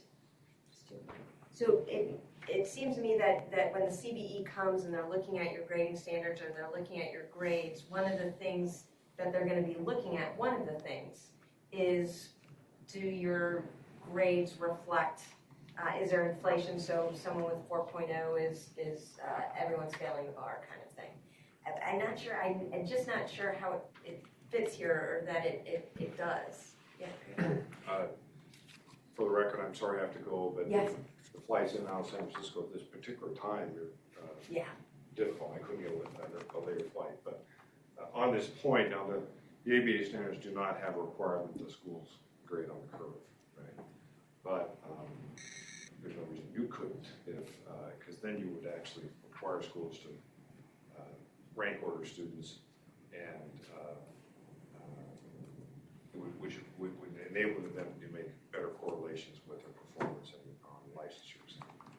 I can imagine why a lot of schools not like to do that, but it would help differentiate. Because I think what Natalie is saying is schools want the revenue, so they give A's to everybody, and nobody knows what's really going on, if I'm hearing that correctly. And one way to help address the problem is requiring schools to grade a curve. Okay. Thanks, Greg. Safe travels. Thank you. Feel better. Yeah. So Natalie is ably speaking to all of the staff comments, but I do want to acknowledge that they aren't all Natalie's edits. Some of them are mine, some of them are Ken's, and so it is entirely possible that we got a little overzealous and put licensure requirements in some places where it wasn't necessary. And so, this is a discussion, and we're open to hearing that, it doesn't make sense there, but it's okay in these other places. And obviously one of the things that we were reacting to, or several things we were reacting to, but was when we first started this very first discussion with CS Bars about the purposes of accreditation, we had a little roundtable, and most people in the room said, of course people are applying to law school to become licensed. And so we did want to make sure, as we were looking at these accreditation rules, that we were ensuring that we were satisfying that purpose, that we were making sure that the accreditation rules that we put forth were intended to assist those people who were going to law school, the vast majority, to become lawyers, that they could become lawyers. But is that to say that we maybe overstepped and put it in a place that it doesn't actually make a lot of sense there? So happy to take that feedback, and this is an ongoing discussion of where it makes sense and where it doesn't. Thanks, Donna. And just that last piece that we were just talking about, it either, I think, might fit as I think the add-on to this is a little awkward, so if it's important for it to be a rule, it might need to be either like a separate sentence that really defines it better, or place in a guidance document as to what the site inspection team will be looking at when it examines one's grading policy. Because I think that's what it is. It's not so much a mandated rule as that the CBE or the site inspection team will be examining a grading policy through this particular lens, among other things. But we can certainly give that some thought. So next, verifiable academic engagement. I think this is a tricky one. It's new.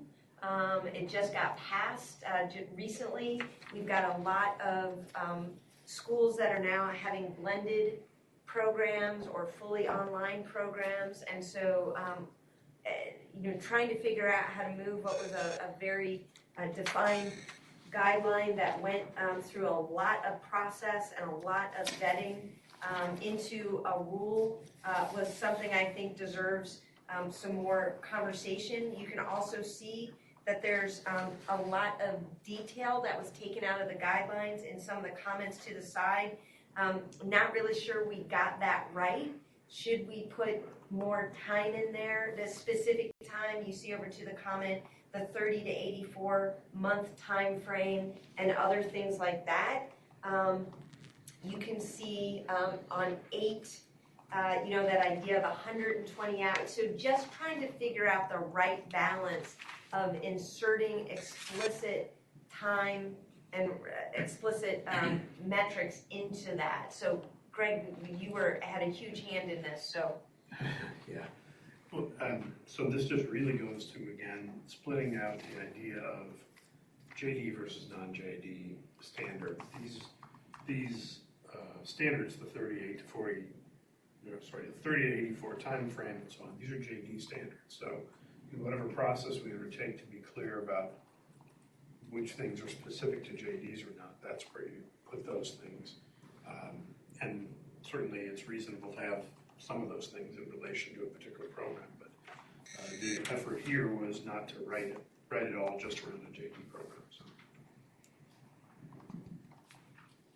Any other comments as it relates to that? I can say that Marty came up with the comment as it relates to the staff edit. The policy must require regular and punctual attendance and he said that made it sound as if it was synchronous in a classroom. And was there some phrasing or framing that captured what is a more fluid classroom environment? To translate regular and punctual attendance into something that recognizes asynchronous learning, distance learning, rather than referencing a standard classroom. So I think that is a challenge that we'll have to try to figure out. I know many of us have policies related to distance learning attendance, so maybe reflect on those and see if there's some language that we can insert in there that is more inclusive, going back to being, inclusive. So Jackie, I have a proposed suggestion. Oh, great. Since we are at about 2:40, and I know that some people need to dash for flights, one thing I might propose is to break up the remaining sections with line leaders and see if we agree. I have some here that I could put on the screen for comment. Dividing the 4 areas with which you are most familiar, but also breaking up some of those other areas that staff has been working on internally with the help of Greg and Jackie and others, to try to get some round feedback in a way that also does recognize, to Jackie's point, that we've heard you have day jobs. Might I? Yeah, I think that's continuing. That's a great idea. The discussion, might I port this over to the projector? Right. So I think the suggestion by Natalie, and it's a good one, is for us to return to some small teams to look through or be responsible for small sections of all these rules and be able to provide detailed comments on those sections instead of trying to swallow it as a whole. At the same time, I encourage everyone to be familiar with and to be looking through the entire document, because I think it's important that people understand the document as a whole, even if they're focusing their efforts and comments on a particular section. Beyond the 4 sections that we have done, there's some rather big changes to some other areas, and that includes a definition for substantial compliance, a definition and application process for deemed accredited status, an interim monitoring. So instead of having only probation and pooling of accreditation, that the CBE also have available to it a kind of interim monitoring where someone can have a report back to the CBE on their progress in getting back into a substantial or full compliance, depending upon how we identify it. So putting a few more tools in the CBE's toolbox, as well as giving the schools a few more opportunities to work towards full compliance, among other things. So I think it's helpful if we take a look at those really big ones that I think will do a substantial change. And I think everyone, public as well as committees, should pay attention to substantial compliance, because it's one that will apply to everyone, every site inspection or every time we talk about one of these rules. That idea of substantial compliance is always there in the background. So really want people to hone in and understand and make sure that the definitions that have been provided don't have unintended consequences embedded in them, and to pay attention to that. So Natalie, yeah, I've got admissions, and Brian and Jay have volunteered for the diversity. I'm actually going to check. I think that Greg Murphy had some really good comments on the transparency and disclosure.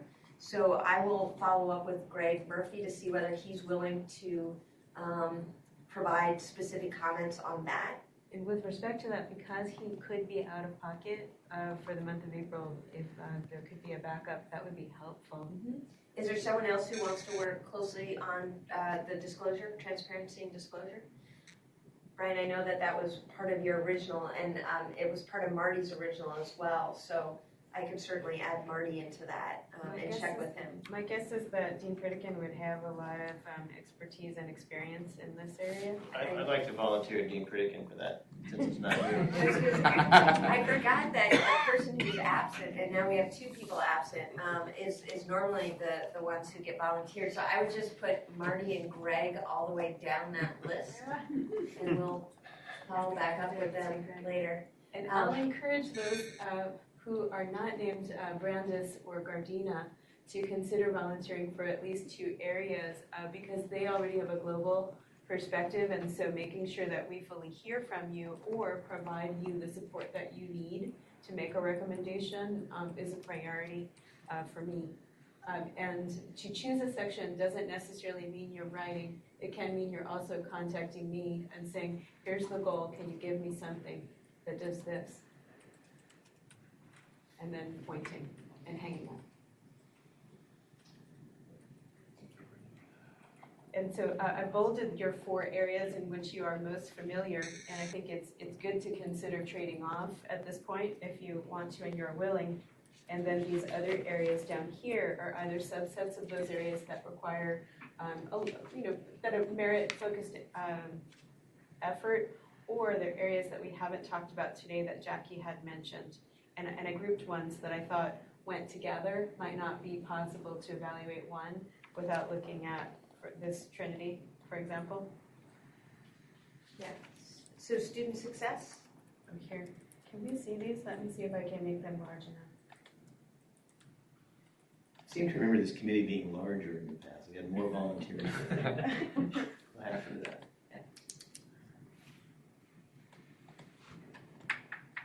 Now I can see. Which is the group you needed additional volunteers for? The licensure professionalism? Oh, it got small again. Sorry, friends. Too many. I think that's There you go. good.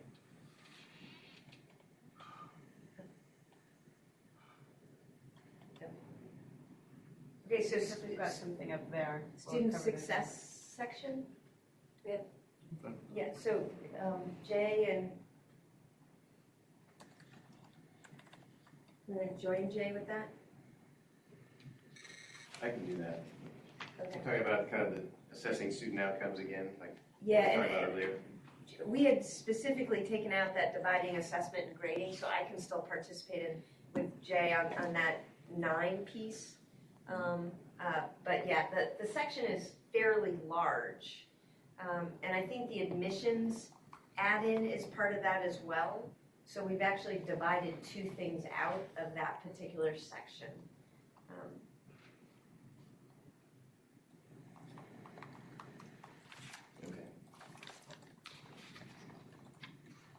And the grading assessment, yeah. So preparation for licensure professionalism? I'll jump on it. Okay. And I'll be then, a team player. Jay, and you did that before, but why don't we ask if Marty would take a look at that one? I don't hear him objecting. Yes, so no objection? Okay. So these are a little bit tricky because they're not part of the values that we had set out. They're not ones that we had the chance to go over today. I think they're so important to all of us. I really want, I mean, part of me doesn't want to divide those out because I want people to really spend time with them and understand them, which is different from the 4 sections which we had talked about through values, which we had already broken up into subsections. These are ones that are new. And so I'm hesitant to kind of divide people out and say only you look at that, because I think it's important that these get looked at as a whole by the entire committee. Because unlike the other ones, there may have been some comments passed to you, Natalie, but I think most of the comments related to Chapter 4. Yes, that's correct. So I don't know that the full committee has really looked at and provided comments for the first time to you about these particular ones. Yeah, and so I think everyone is welcome to look at all of them. I mean, for me, from a process standpoint, it's good to identify at least one person as to these because they are important, but they'll also give me a commission member to push against, to be able to say, this is what I've received, here's how I'm interpreting it, how am I doing? Mm-hmm. So I do think that, yes, I agree with you on both counts. Mm-hmm.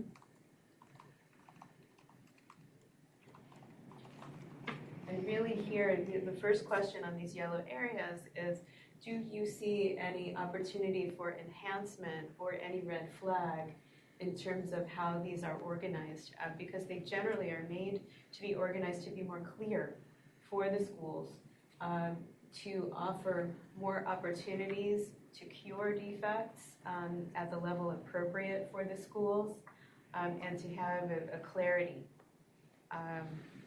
enhanced over what's here present. And if we haven't done that, we need to know. And we want to know. Mm-hmm. Well, Jackie, Greg, I came here saying I wasn't going to volunteer for anything. But I should volunteer for those if you want me to work with you. Excuse me, Natalie, on those. All of them? That's what I heard.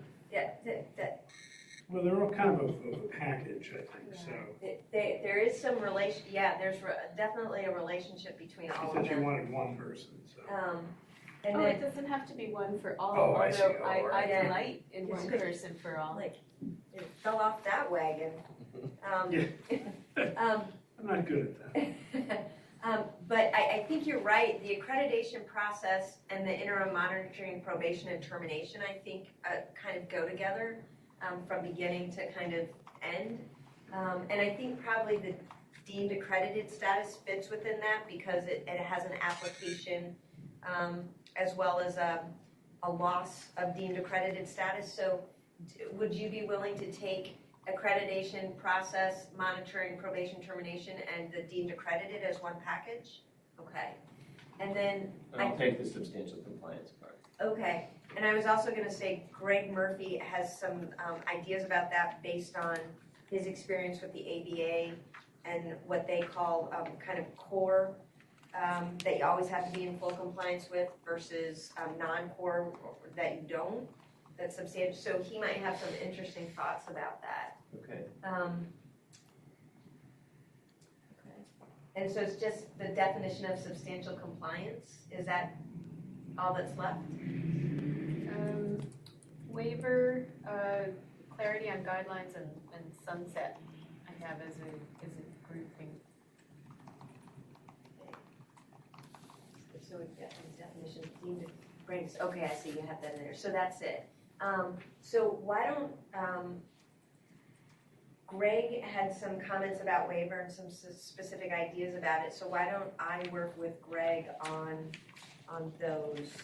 And when you say guidelines, you're talking about the specific language that we started the meeting talking about in terms of the rules versus guidelines and how we can be explicit about that. Yes, that specific language, and then possibly bringing back a sample guideline in the new world. Because I think simply just the certainty of showing a proposal may help people to evaluate it better. Okay, yeah.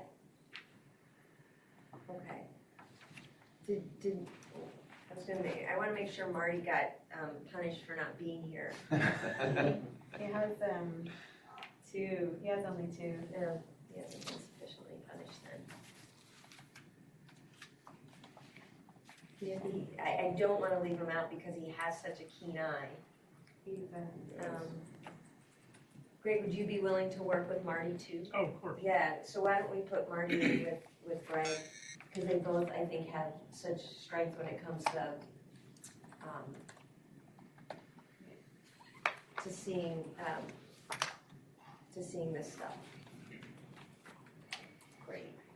All right, thank you, Natalie, for suggesting that. So we have about 10 minutes left, and so no reason to continue on the track we are. Just wanted to follow up any closing thoughts as we move into these assignments. One is a deadline. Our next meeting is March 19th. Certainly, we want to give enough time for people to see and review anything we might discuss on the March 19th meeting, which is a truncated meeting. So just putting up a calendar and taking a look at it. It is the 27th now, and we only have 3 full weeks, not even full weeks. 1, 2, so yeah, 3 weeks before the next meeting. Is it realistic for people to get their comments to Natalie by Monday the 9th?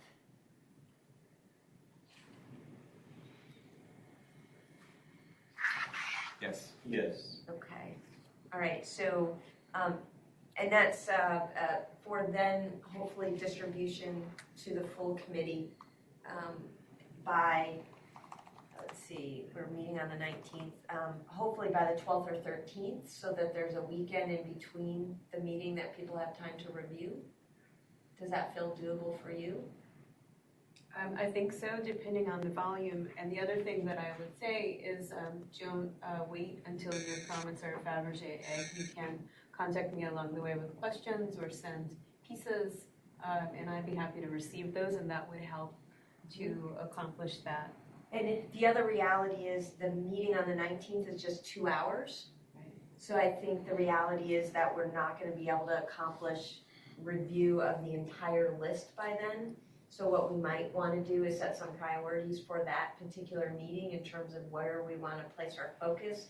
Do we want to see if we can get comfortable and confident with a certain number of the rules that we can put aside and then use other time to focus on that in a subsequent meeting? Well, I'm open to that. One thing I might suggest is that as to the 4 purposes for accreditation, you've had a lot of discussion and you are in a lot of agreement about those at a high level. the others you haven't seen as well, and so it might make sense to focus on those we haven't yet discussed at a macro level to make sure that we have agreement or understand why we do not. Yeah.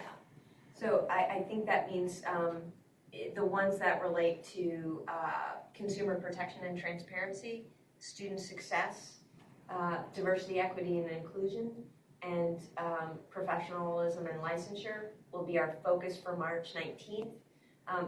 I think that means for the other ones, while it's great if you can get the work in by the 9th, there's still a lot of work to be done on those, so we'll focus on the other ones on the 19th.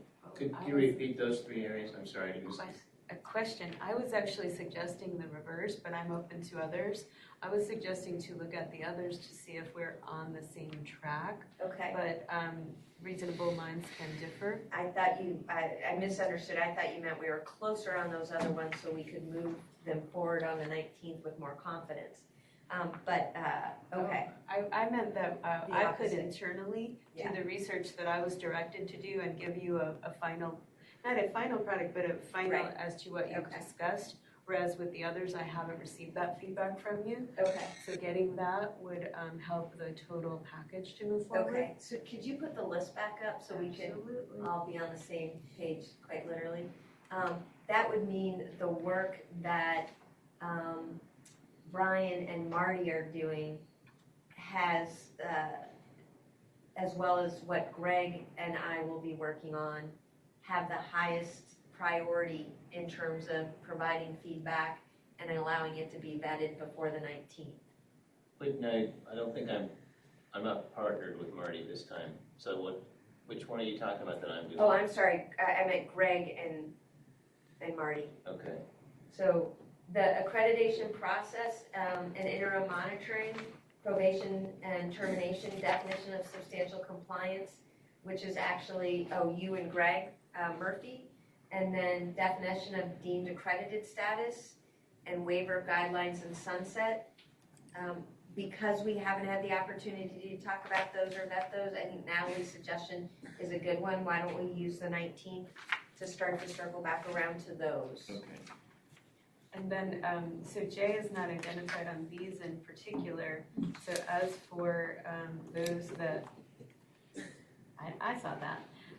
So as for those that Jay is working on, does the group feel a priority? So for example, I could see prioritizing diversity, or alternatively saying, no, let's wait to have time for COAF for diversity and prioritize another. But I guess I would say, I think, given that that is, I think, fairly close, it's just some massaging and maybe some language differences. Bringing it to Natalie, so allowing the Access and Inclusion Committee to actually take a look at it would be helpful, even if we don't get it to the March 19th meeting. If we can get it to the March 19th meeting, great. But I think sending it through the internal vetting would be helpful so that we don't spin our wheels talking about it and then discover that we're in very different places.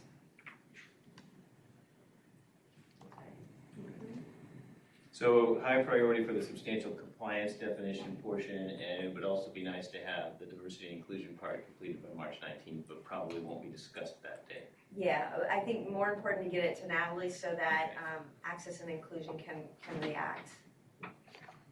If we're able to get to it on the 19th, great, but that wouldn't be the priority for the 19th. And then for Karine, would you be comfortable just focusing on the overall comments related to prep for licensure, with Marty assisting to the extent that he can? Mm-hmm. Perfect.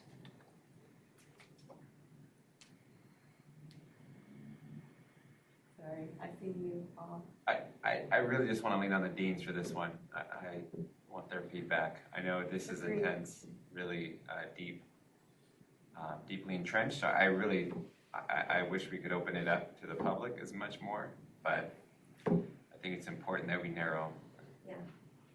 Well, we did encourage, and hopefully the public members who are here will encourage others to provide direct feedback to Natalie as well. So hopefully, even though we didn't have full participation at this particular meeting, Natalie will get some feedback via email, and then hopefully there'll be other meetings in which people can participate. And toward that end, one thing I would suggest is for members of the public, you've seen these assigned, so you may be tempted to contact a particular committee member, but because of the strictures of Bagley-Keene, I would encourage you to focus the feedback to me for dissemination. You can certainly indicate on your public comment, I'm hoping this can be shared with the team working on X, and if I'm able to, I will do so as soon as I possibly can. Any other yeah? That brings me to my last comment today. As Natalie knows, there's an issue that I've been asking about for over a year now about time for periodic inspections. So we don't have time to go into that today, but I would like to know if the email that I did send after we got these drafts, which included the text of an email I sent back last January of 2019 about this issue, if that can be circulated to the committee so that they at least can hear. I wasn't allowed to do that, and I know shouldn't do that, so I only sent it to Natalie and Jackie, but I would like to get it in front of the committee members so they can at least see what I'm talking about before we ever get to that. Okay. Can that be done? Yes. Thank you. Thanks, Brian. Yeah, Jay. Just one we didn't touch on, but I'd like to flag to make sure we have a later discussion. There's another staff comment for Rule 4124 on page 14. There's a change in the language of the composition of the team to may include the following. And I think that the peer evaluation process is critical to the improvement of the schools. And if it's may, then that might not happen. Okay. So the idea of having another CALS person involved in the process provides important feedback. I think critical feedback, Yeah. again, from the peer and also for the team itself, so they have someone to bounce off that's neutral. And how should this be applied in the law school? Yeah, okay. Any other closing comments? Is there any comments from the public?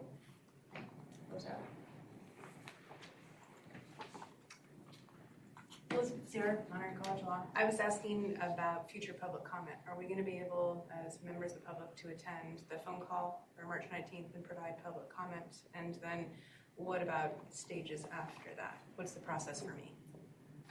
Well, because things are a little bit changed relative to the discussion today, there might be an adjustment to the schedule for CS bars that's already published. If so, then that will be published as well. Would I be able, or I'll redefine the pronouns, would we be able to see a copy of the draft that you'll be working on collectively for the 19th? I'm not certain. Comment taken. Thank you. Thank you, Elizabeth. Okay, so I want to thank the members of the committee immensely. I know the State Bar staff put a lot of work in the last 2 weeks. Greg, Brandis, I just want to thank you for the immense amount of work you did to get the foundation started.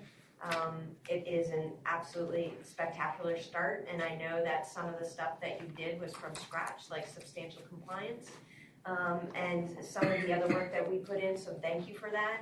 I want to thank all the committee members for the effort that you put in reviewing the documents and coming with really thoughtful comments and questions. And I want to thank the State Bar staff for responding to the concerns that we raised, to being open to the kind of dialogue that I think is going to result in a really strong product that's hopefully going to result in better student outcomes, which is ultimately what our goal is. So we will gavel out for today with an intent to return. Did I get particular language that in an email? Sorry. Okay. I am going to make just one particular comment about an earlier action taken by the committee, which was on the appointment of Dean Spiro to the working group. It turns out that a vote of the committee wasn't required, so I apologize for that confusion. And as a result, his appointment to the committee still stands. My apologies. Still working my way through state law, so. Better safe than sorry. Yes. But I do want to gavel out now with the intent to return to an open public meeting on March 19th, which will be telephonic. Yes. Okay. Move to adjourn. If we need to do that. I don't even know if we need to do that. There hasn't been a second, so we're going to stay here. I guess we're staying. Oh, We're got staying. a second. Okay. Oh, come on. We stand adjourned. Thank you. Thank you, Jen.